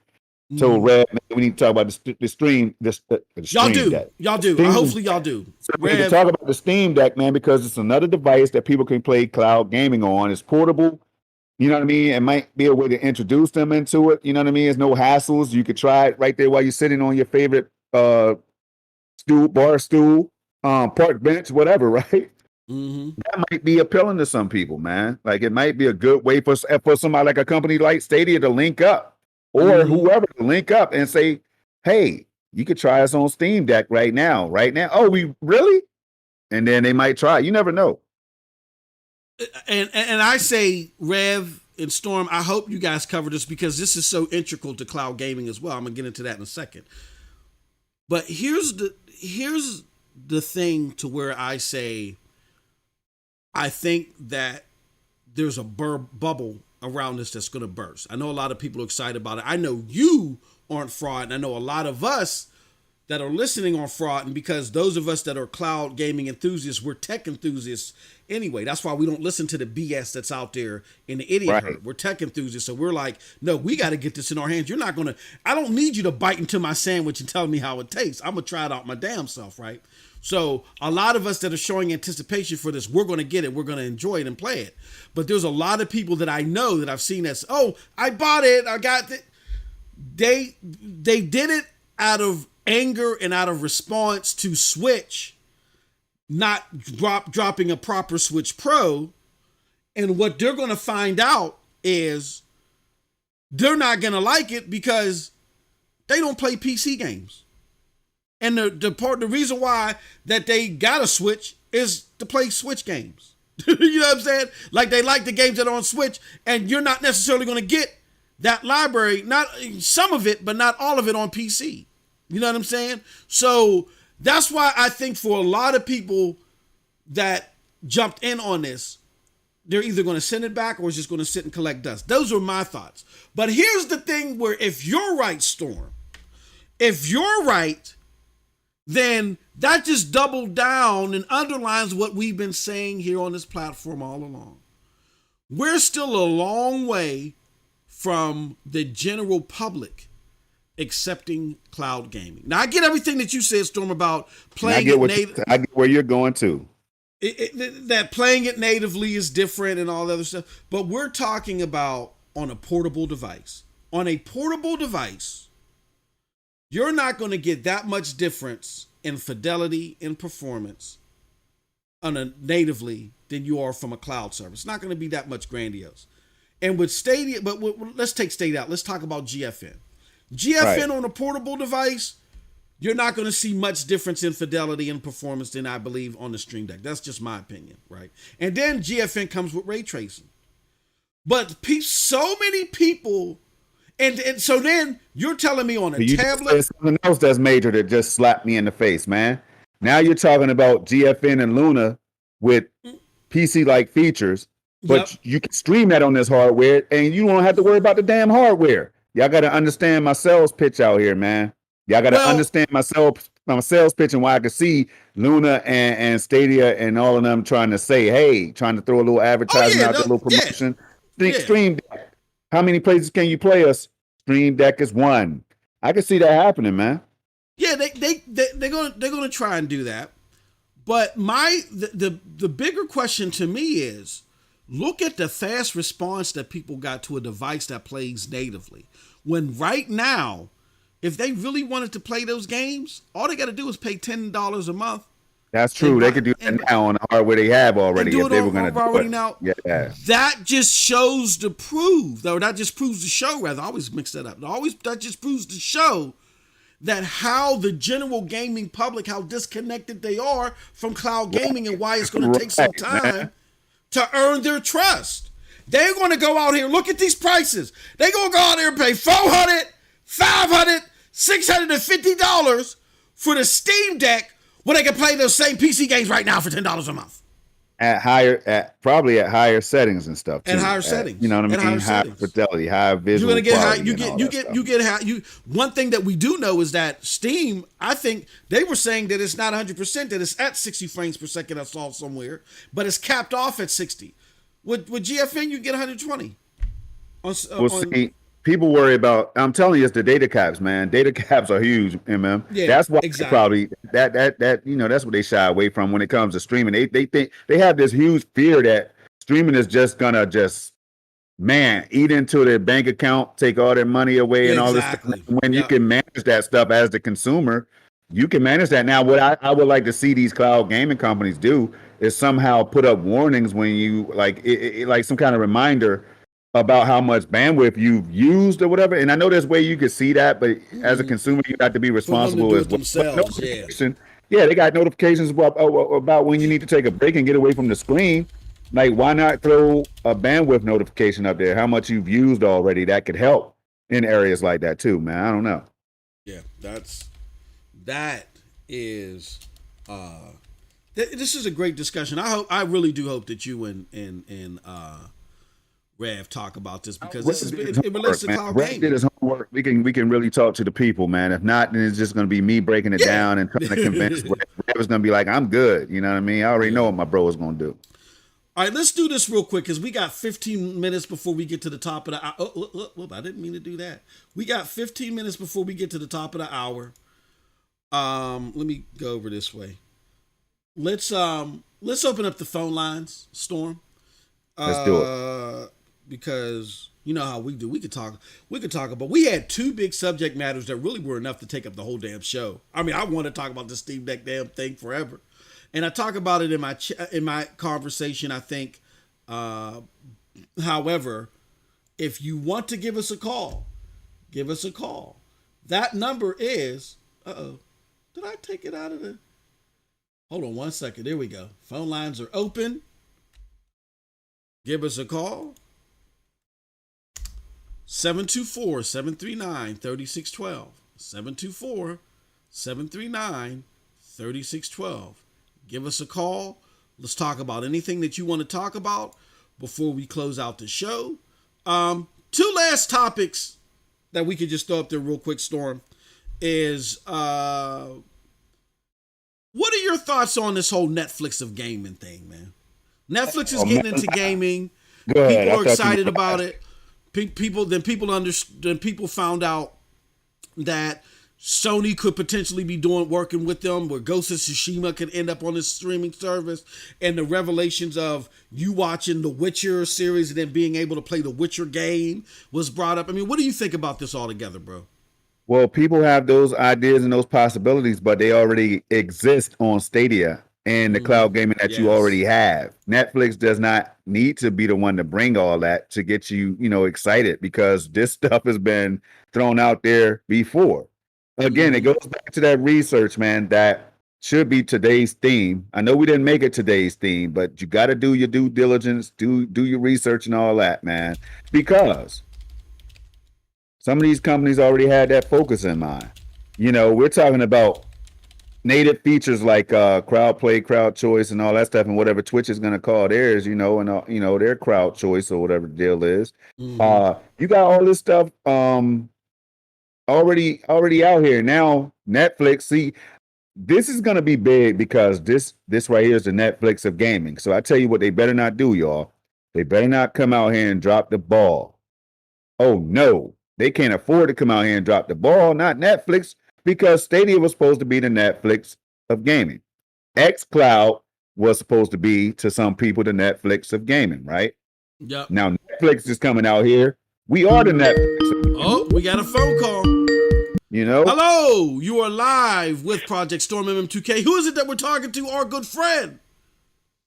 What's up, guys? It's Stefan, a.k.a. Kessel Runner. Kessel! What is up, brother Storm? Can you hear him, Storm? I can't hear him. Cannot. You can't? No. Oh, hold on. Can you hear me? Hold on. I can hear now. I hear him now. Okay. All right. What is up, Kessel? How are you doing, our good friend? Good, man. Good. Hope you guys are doing well. Been a little busy these last few weeks with work and all, so just finally got it. Time to tap in with you guys. We can dig it. We can dig it. What is it that you got on your mind, brother, that you would like for us to opine in today? Like I was just going to talk about Stadia and how you guys kind of mentioned with the Steam Deck, the versatility. And I think that kind of gets overlooked with Stadia. Yeah. With a lot of people. What I was going to say with somebody, he was a friend of mine, asked, well, what happens if you don't have internet? You can't log in on Stadia. And I'm like, man, you just throw the Kishi on and you play on mobile data. It's simple as that. Mm-hmm. People kind of, you got a hotspot. You can use, I was like, you got a hotspot? Throw that on there. You can play on whatever device you got. Yep. So I always think people overlook the flexibility of Stadia too. It's exciting times now with, the rollout of the Stadia app on Android TV and Google TV and, other platforms going down the road. I'm assuming they'll come out to like Roku and stuff like that down the road. It's like what Storm said, Stadia hot summer, and it just keeps heating up every single week. Absolutely. I totally agree. What are your thoughts on that, Storm? I want to throw something in there, man. You just made me think of something. We talking about the hotspots and the data and all that. We recently had a few people that I remember in the last month. 2 of them had power outages. I know Scarlett was one. Yeah, I know Scarlett. Shout out, man. She makes the great goods that you need. Shout out to her. And there was somebody else that recently had power outages. Ray Sherrod might have. No, I think it might have been something with his air conditioning. But people had power outages, right? So I just thought about this for the first time ever. If I have a power outage for the console players, it's like Stadia. What if this right here happens? You can't even play Stadia. But if you have a power outage, you're out of luck, man, because you can't even power up your console. I mean, I'm just thinking about this for the first time ever right now, Kessel, and it's because of you, man.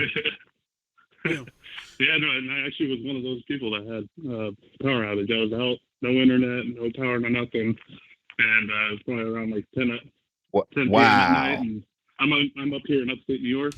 Just slapped my Kishi on my Pixel 4. Thank you. Yeah. Hey, yo, Kessel, why you still in my steez, bro? I got a Pixel 4 too in a Kishi, man. It's the greatest experience, ain't it?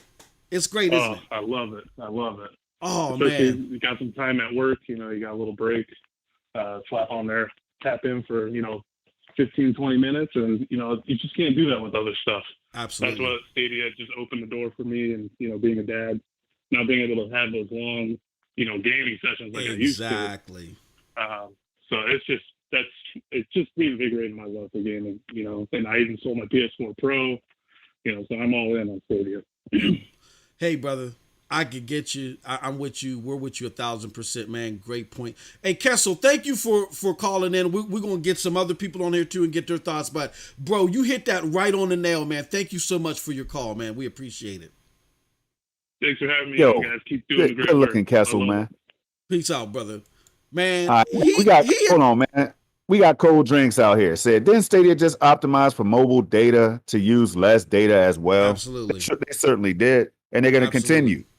Yep. I'm already ace. It's a good time for me to plug the fact that I've been experimenting with that AV1 codec, y'all. Yeah. That's just another part of the secret sauce. That's another part of the secret sauce, man. 8K videos, AV1 codec, already available on YouTube, all that good stuff, right? But man, it makes me think about the fact that they're optimizing and they're still going to introduce technology like that. AV1 is coming to Stadia. Stadia is coming to AV1 codec. That's going to help even further with resolutions all the way up to 8K. Let's go. Definitely check out my brother Storm's channel for all that 8K goodness, man, and that AV1 goodness. Let me do this real quick. I want to shout out to our new members. Thank you, Tally Darkstar, for becoming a member. Genesis Institute for becoming a member. Who else did we have? We had Charles Smith Bay.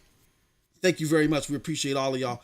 I want to, because of Kessel's, all right, phone lines are still open, y'all. Don't forget, if you got a call in, I know we had a call while Kessel was on the line. Here's the thing, though. I want to show this because Kessel brought this up, and which was a great point. When your internet goes out and you got an Xbox, we're just going to use Xbox as an example. These are the top played games, the most played games on Xbox. Call of Duty Modern Warfare, you're not playing it. Fortnite, you're not playing it. Grand Theft Auto 5, you may be able to play it, but you're gonna play the story campaign? No, you coming for the online, you're not playing it. Apex Legends, you're not playing it. If your power goes out, you ain't playing a damn thing. Well, you ain't playing a damn thing. I mean, your internet. Unless your internet goes out, you know. If your internet goes out, you're not playing any of those games. Except for Grand Theft Auto campaign, you're gonna go back to that. Right. There NBA you go. 2K21, you're not doing no online competitive thing. Cold War, you're not playing that. Roblox, I don't think you're playing that. Minecraft, you're not playing that. Rainbow Six Siege, you're not playing that. Red Dead, you're gonna play the campaign. Destiny 2, you're not playing that. Dead by Daylight, I don't think you can play that. And the list goes on and on. Like, so when they use that as a talking point, type in most played Xbox and go to that list and say, well, the majority of gamers ain't playing nothing if their internet goes out. Right. But with Stadia, all I got to do is go turn on, like Kessel said, turn on the mobile data, which somebody else in the chat said has been optimized. They said it correctly, and play Stadia. All right, we got another phone call. Right on cue. Goldrick, shout out to Goldrick. Hey, you are live with Project Storm MM2K. Who is it that we're talking to, and what is it you want to talk about, our good friend? What's going on, MM2K? It's your boy Ron Slusher. Ron Slusher's back. Slusher! Come on, hey Slush, look, man. You can't be hitting us with the he like you do, brother. You gotta spit. You can't be dropping all this knowledge on us. Yeah. It's too heavy for us. So try to lighten it up. You got me fired. You got me fired up, MM2K. Ron Slusher, come in here and I might have to take my shirt off right now. Hey, Ron Slusher, come in here and sit your ass on a block of ice and chill, man. Don't come in with that fire today, because I ain't ready for the fire. I've been trying to chill, bro. Come on. We ain't ready for the fire. No, Ron, drop it on, because everybody needs to hear it, man. There's so many lost souls when it comes to what's going on with cloud gaming or just gaming in general. There's so much smoke and mirrors. So it's phone calls like yours, brother, and the other ones that we get that help dissipate that smoke. But go ahead, brother. What is it? What you got on your mind? I got this Steam Deck on my mind. Woo! I got to talk about it, man. Let's talk about it, brother. It's a hot topic right now. Let's talk about it. Uh-oh. Woo.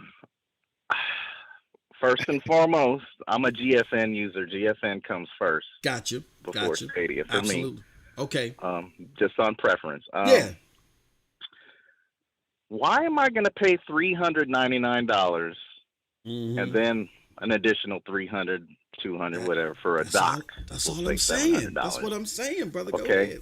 To experience PC games, I'm already playing. Look, I got an Android TV. A $20 Walmart on TV, and it plays GFN Stadia flawlessly. Why the hell am I going to go out and throw $700 for that? I don't know. Now, look, I don't know how much. Hey, Ron, I don't know how much that dock is going to cost. I just threw out a figure that, if the docks, obviously it's going to cost more than what you're paying for. You know what I mean? It's going to be an additional charge. I don't know if it's going to be $200-$300. So I just wanted to put that out there, bro. But I will say this: I think it might open up, the next console wars, the next generation. And just hear me out, because you look at the Switch, and let's be honest, as good as Microsoft and Sony is, they're not on Nintendo's level as far as sales go. Yeah, I mean, let's just keep it real. That's just the way it is. And you're looking at these, a lot of these hybrid devices, these portables, these, dock devices. I think that might be laying the groundwork for another 10 years from now, 8 years of next generation. What if we get that PlayStation 6 that you can take anywhere and connect to a TV? But see, this is where like a PlayStation Now comes in. You pair it up with that, because you're still limited to hard drive space. True. I mean, 500 gigs ain't gonna do nothing, man. Absolutely. I mean, that's Warzone, and that's it. That's all you're gonna be playing. I got a library of 100-something games. That's not gonna work for me. Right. But I think if you start pairing, Steam Deck with a GFN, but it defeats the purpose of, why would you do that? I can play GFN on my cell phone, my smartwatch. Why do I need to go out and pay money for that? It makes no sense. So that's kind of the weird, I was gonna say, Ron. I was gonna say real quick. And see, this is right here. You see how we came into this thinking about it? Like me specifically, I'm not up here saying it's dead in the water. It never had a chance. Yeah. It's gonna go to route of the Steam machine. It's gonna go to route of the Steam Link. You know what I'm saying? I'm not doing that. You see how here's the difference of what we're talking about today. I could be optimistic for a new product because I can see how they're pitching this product and how it could be for millions of consumers. You know what I mean? Those who can't afford $1,000 gaming PC, but they can afford to have a handheld PC that they could play PC games and do other things, schoolwork, job, like office, whatever. They can install Windows 11, do whatever they need to do in the future, and they could use this thing for so many different reasons. Ron, that's what I see in the product. So I'm not going to go and bash it and say that it's dead in the water because of that, but others might. I could see potential in the whole thing. Now, $399, that's money, but with the Switch, we're going to see that's money. That's a drop in the pond for a lot of people. And even if it's not a drop in the pond, people are going to save up enough money to get that Switch OLED. I guarantee you. Yeah, but also, at the same time, I don't own a PC. I don't own a console. The only, machine I have in my home is a Android TV, and my son has a Switch Lite. So my main way of gaming is Android TV. So, I can't just go out and drop $399 and then a dock and then memory adds up to probably over $1,000. When I can get the same experience right now for my $29 on TV from Walmart, running, Stadia flawlessly and GFN flawlessly. Right. And Stadia is free. We all own a Stadia if you have a Google account. You don't got to pay nothing. So the value is still in the cloud, and I don't know. Like you guys just said, it might be for those tech enthusiasts who gotta, be the first to have something, but after a few months, like you said, it'll wear off. The honeymoon period will wear off. The novelty will wear off. Yeah. Yep. Hey, Ron. Hey, brother. We're gonna let one more phone call come in before we shut it down. But, bro, that was a great conversation between you and Storm. I just sat back because I know Storm percolated. Always. I know Storm percolated. Was like, oh, hold on. So it was a great conversation, bro. Thank you so much for calling in. You got to do it again next week too, bro. Appreciate you. All right, fellas. Shout out to Ron Slusher, y'all. Hey, shout out to Ron. What time Peace it out is. to Ron, man. Hey, look, we'll take one more phone call before we shut it down because just so many great conversations to be had. Man, jeez. I just want to say that Ron is definitely, and see what he's bringing to the table. You can't help but think about that because he's right. For a lot of gamers, the cloud is it breaks that barrier. You don't have to worry about prices in the hundreds of dollars or whatever. You know what I'm saying? Like you could decide to pay for the game that you really love on Stadia, that you want to stream anywhere. That's what you do. We got one more phone. We got our final call today. Who is it that we're talking to, and what is it that you want to talk about? Our good friend. Yeah, it's Ace, man. How you guys doing? Man? Ace, Ace, what's going on, brother? How you doing? Ace in the building. What's going on with your dog? I'm good. I'm good, man. I'm good. What are your thoughts today? What you want to bring up, good brother? Talk about this Stream Deck. Oh, okay. Real quick. Okay? Was just listening to the other caller talk about it, so just want to give my input on it real quick, man. Cool. Moss. You can't hear him? I can't hear him. Like I heard him when he first came in, but he's cutting out. Hold on, hold on 1 second, Ace. My bad. Let me make sure that he can. Cool. I'm sorry. Hold on 1 second, bro. I heard him say "hold up," all right, or whatever, or "cool" or whatever. I heard him say "cool." Let me try it this way. Let me know if there's an echo. Go ahead, say something now. Can you hear me? Yeah, I hear you now. Hey, you guys hear me loud and clear? Yeah, I can hear you good. Yeah, I can hear chat, you. Go. You can go ahead and start, Ace, but chat, if you hear an echo, let us know. All right, so with this Stream Deck thing, like the way I view it, man, this has an opportunity to take cloud gaming to the next level. Like the earlier call was talking about how, for the Switch, people wouldn't mind shelling out $350 for a Switch OLED. The way I view this product, man, at first, you can ask my guys, I was like, 720p resolution display, this is weak, man. Like they have a smartphone pushing 2K. Like, why are they only, giving us 720p? But then the way I view this product, right? Imagine like playing GeForce Now, imagine like playing xCloud, right? You always need Wi-Fi access to play games in the cloud. So this might defeat the purpose, but think about like downloading the actual game onto your console, right? And playing the cloud, right? So when you lose connection, most, for instance, like GFN, they have cross-platform play and cross-platform progression. So imagine like playing a game, you lose access, right? And then you have the game physically on your device. You can just switch from playing on GFN, playing on xCloud. And I'm hoping with Stadia, so the way I view Stadia coming into this, right, you have the Ubisoft Plus, right? So that has cross progression as well as cross save. So imagine playing like Assassin's Creed with Ubisoft Plus, and you lose connection. If you have like the physical variant on PC downloaded, you can just like go from there to playing that game installed onto this device. The price is steep, but man, this can definitely change the game for like cloud gaming moving forward. So we got some stuff we're gonna, we want to test out with this, and then also it has like the mouse cursor on that too. So imagine like playing a game. People like the disadvantage with Rainbow Six Siege and Stadia is like you going against people who have mouse, right? With this device, right? I don't know how good this is going to work, but you have that advantage of having like a mouse cursor, right? Playing games like Rainbow Six Siege or other like competitive games. So I'm telling you, man, this can be like the Razer Kichi for cloud gaming, man. So it's going to be quite interesting to see how this all plays out, man. Yeah. Listen, hey.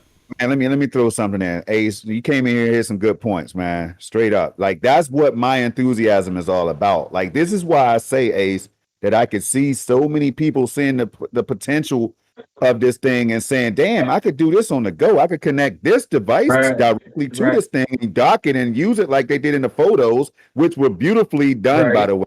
That advertisement. Hey, look, man. I was for the Steam machine. It didn't work out, but this right here is a whole different like situation right now. Now we're talking about a PC in a handheld form factor that you could use in multiple ways. That doesn't seem super limited on what you could do with it, Ace. Now, that's what I'm saying. And look, so I won't play on my mobile phone. I won't play Stadia on my mobile phone because I feel like the text and all that, like, even though it scales on certain devices like that, I wouldn't try it. Now, but on this handheld right here, I could do other things like browse the web. I probably can connect a capture card, like I was saying, and I could probably try to go live and capture direct footage from this device, Ace. So this is all and that's just one or two things that out of the thousands that you probably can do, man. I'm not even talking about mod support and all this other thing, all this stuff down the road. So, but to stream on this device, the dock might allow the Ethernet like the dock might allow Ethernet connectivity where I could plug that in and stream directly, with the hardwired connection, streaming Stadia and doing all that. And for me, it's just making a whole lot of sense, man. That's all. Yeah, man. I'm a techie, so to me, this like opens a lot of possibilities that I can't just wait to test out. You know what I'm saying? Like you were talking about streaming, that's another level. You can actually use this device to stream. It's so much possibility, man. It's endless with this. So, I'm excited, man. Just want to throw that out there. I can't wait to test this out and see all it does for cloud gaming. Yep, and you're not the only one. Yeah, I know there's a lot of tech people that are excited. I'm just concerned with the people that aren't the tech people that like the Nintendo games. You know what I'm saying? Let's see if there's a bubble there. Because I'm a big Steam person. I see the value in it personally. We'll just see if they see the value in it. So hey, but imagine this real quick before we close out, right? Imagine this, y'all. All right. So GeForce Now has already been highlighting the fact that there's Steam sales. Now I'm gonna call it out, man. I'm just gonna throw it out there, right?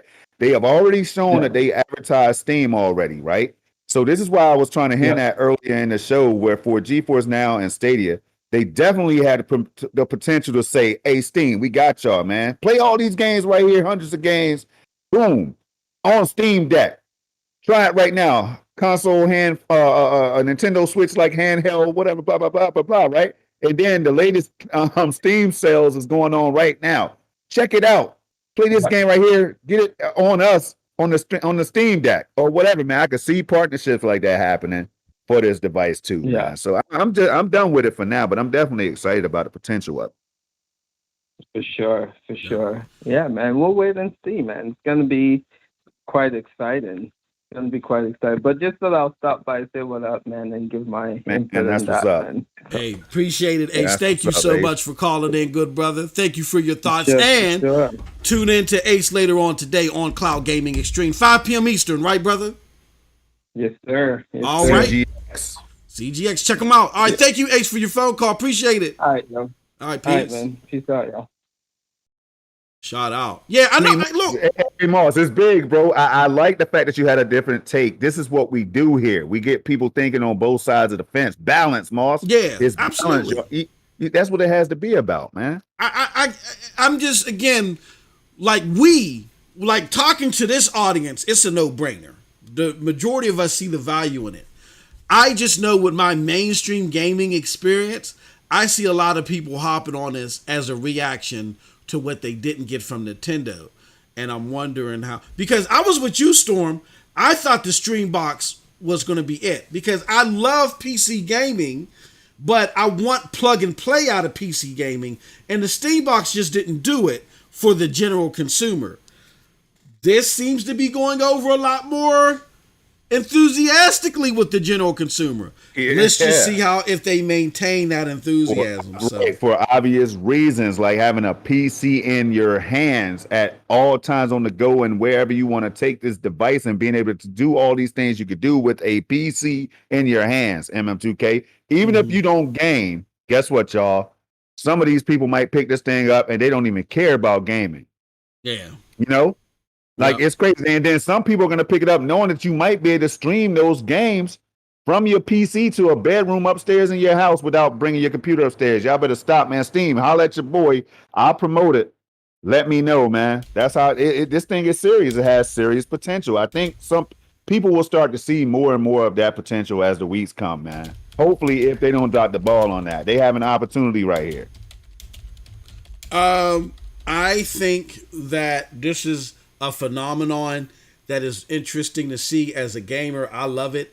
And yeah, man, it's this going to be one that we're definitely going to keep our eyes on because again, there is potential of it. So much potential with cloud gaming, and hopefully, and I can't wait to see you brothers talk about it tomorrow on on the Revolutionary Storm.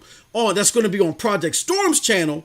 If you're not subscribed to Project Storm's channel right now, what the hell is wrong with you? I'm going to take the super chat and get you a CAT scan. Go to the description right now and click on that description and go to his channel and sub to it right now. Some of them are already subbed, and I appreciate each and every one of y'all. For the ones that are, back. You know what I mean? It's just a red button to me. It's a red button that shows a little bit of support for a content creator that put the hours in out here, y'all. That's all it's about, man. So I've already hit that button for you. If I haven't, I will be doing that soon as I catch up with the newest subs. But And Now Your Mama Knows has something. I'm going to have to talk to And Now Your Mama Knows about his thoughts, man. The one major flaw. I'm assuming that's for the Steam Deck. So, man, this thing, we need to talk about it. I'm going to leave it right here because we have to do overtime, MM2K, if I don't shut up right now. One last question, Storm, I want to ask you about. I don't know if you guys are going to cover it tomorrow. You know how bad I dog Xbox. Xbox finally won an NPD. I think it's been 20 plus months. Now, I reached out to Matt Piscatella. Again, I told everybody, if you don't know who he is, that's a name you have to get acclimated to. If you're going to be doing this gaming talk or be involved in this game talking world, you got to know who Matt Piscatella is. I reached out to him via Twitter and I asked him, I said, Matt, do you think because Xbox's E3 went over so well with the general public that watched it, or that heard about it, that influenced it. He said because of supply restraints, he's not sure. But I gotta say this. He says maybe. So he's not denying it, but he couldn't confirm it. I gotta say this, Storm. I saw so many people in my timeline after that E3 go and grab Xboxes and show that they grabbed them. Now, me and you felt differently about the E3, and that's whatever. But the general public felt a certain way. To me, Storm, that showed why E3 was so important, because I'm convinced that even though Matt couldn't confirm it via data, that if PlayStation was there, we'd be having a different conversation. I want to get your thoughts on that. And do you think that E3 is still relevant? Oh man, I tell you what, I was going back and forth. Remember, you just heard me say a couple weeks ago, man, I call myself out too now. I don't just call everybody else out that I think might need to focus on balance. I call myself out and my brother.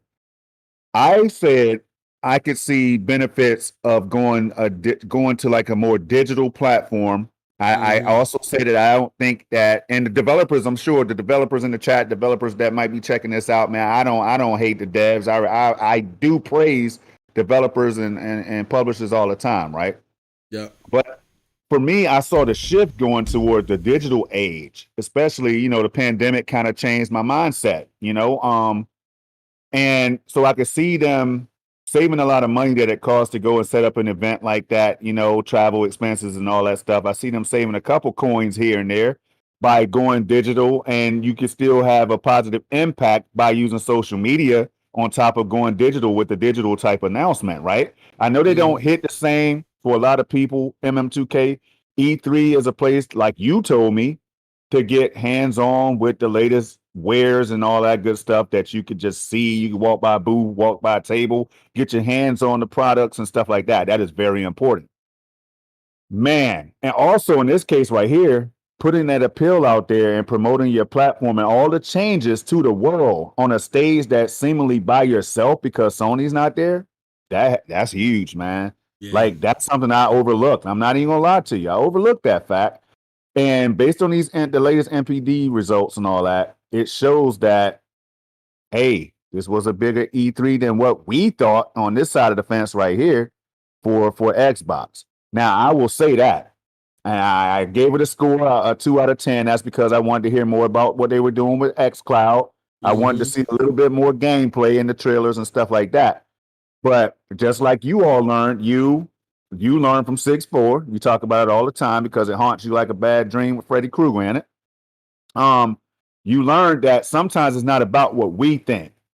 You get what I'm saying? It's not about what we think. Just like with the haters, it's not about what the haters think about Stadia. It's about what Stadia is saying to these people in territories that are clamoring for it right now. They love everything about Stadia and the possibility and all that good stuff, right? So that's how I try to focus on when I'm bringing these things to the table. From now on, that's how I'm gonna think, man. Shout out to Jim in the chat. Shout out to Jim in the chat. I was just responding to him, but he was talking about the Steam Deck thing, and he said his colleague basically saying his colleague wants it because it can run Linux on his desktop. And that's something not to think about. There's people that for the gaming, like shout out to Jack Deslett. Jack Deslett brought this up. Jack is big on it. We were talking behind the scenes, and he brought it up because it related to our conversation on the Numbers Show for Stadia. Definitely check it out on this platform, where we were talking about Linux operations and operating systems, gaming platforms that utilize Linux. You know what I'm saying? And the Steam OS is a Linux-based platform. Now, granted, just like it is a PC, the Steam Deck is a PC. The onboard operating system is the Steam OS. You can wipe that or do whatever you want and have it hybrid or whatever with Windows and do whatever you want with that. And Jim brings up a great point. People want that just because it's going to be a PC on the go. That is fantastic. That's it. That's the selling point. It's that simple. They hammer it home. That's all they need to do. They keep showing examples of it, and it's on. Just like that. It is on. A PC for how much? $399. Wait a minute. I was just about to spend $799. And people are telling me I'm about to overpay because of all the price hikes and all this stuff. Yeah. $399 though? I could do that. I could possibly finance it even. I mean, that's crazy, man. Whatever the case is. I heard for special order, Storm, that they're giving you a keyboard. That there's a keyboard that comes with certain orders or something like that. I could be wrong about that. So can you imagine? Yeah. No, I can. And man, that doc, I keep telling you, the doc that they show, and I didn't even know that there were other docs out there already available for people, man, because I don't use that. I don't use it. So I didn't think about it as a consumer, right? Hey, this is man, MM2K. But when I saw that doc and the fact that they had like 2 USB 3 ports and some other stuff, man, and the fact that you could use a USB Type-C cable that would allow you to hit up to 8K60, I know this, especially if you have Thunderbolt on your motherboard and all that good stuff, man. Like you could just plug in the USB Type-C cable, and I could be hitting resolutions up to a 8K 120. Yeah, crazy out here, man. It's crazy. Yeah. So that's what I'm interested in the most. How can I get up to those resolutions and do the work that I need to do with a device like that, man? Yo, I'm done. I said I'm done. I'm done now. Yep. Crazy stuff, man. Lastly, my thoughts about Xbox One and NPD. Like I said, I think it's related to E3. I had my feelings about it. I mean, and I think Sony I think they learned a lesson. They should have been at E3. I mean, what Xbox did, to me, I don't think the showcase was that great, but what they did that everybody else didn't do is they showed you a variety of games. And people love showcases like that. And when it happens in the middle of the year like this, when people can rally around and see what's coming, that's big for the general gaming public. That's why it's important to have stuff like that to show a big breadth of games, and that's what Xbox did.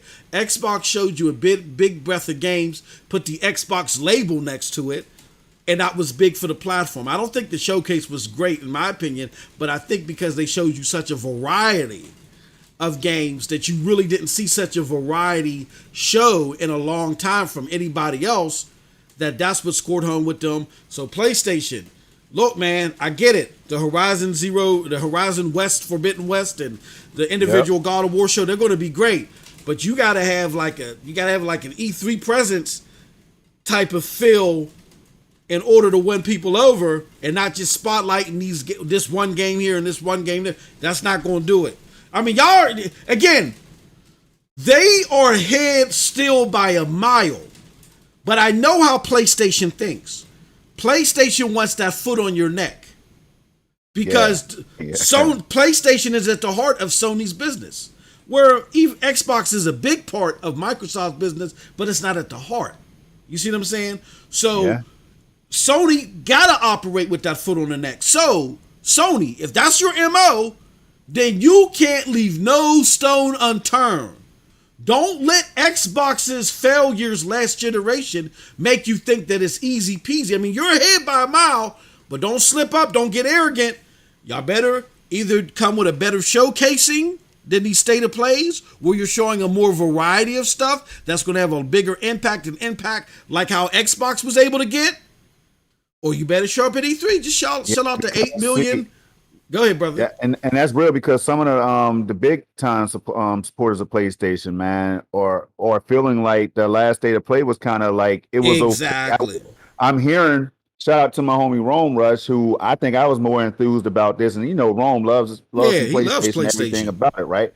But Rome even said to me, I was surprised to get his reaction when he was like, it was all right. It was okay. I thought he was going to be like, yo, there was some dope stuff in there. But I was the one saying all that stuff, like, because of what I saw. Like, I thought it was a cool state of play, right?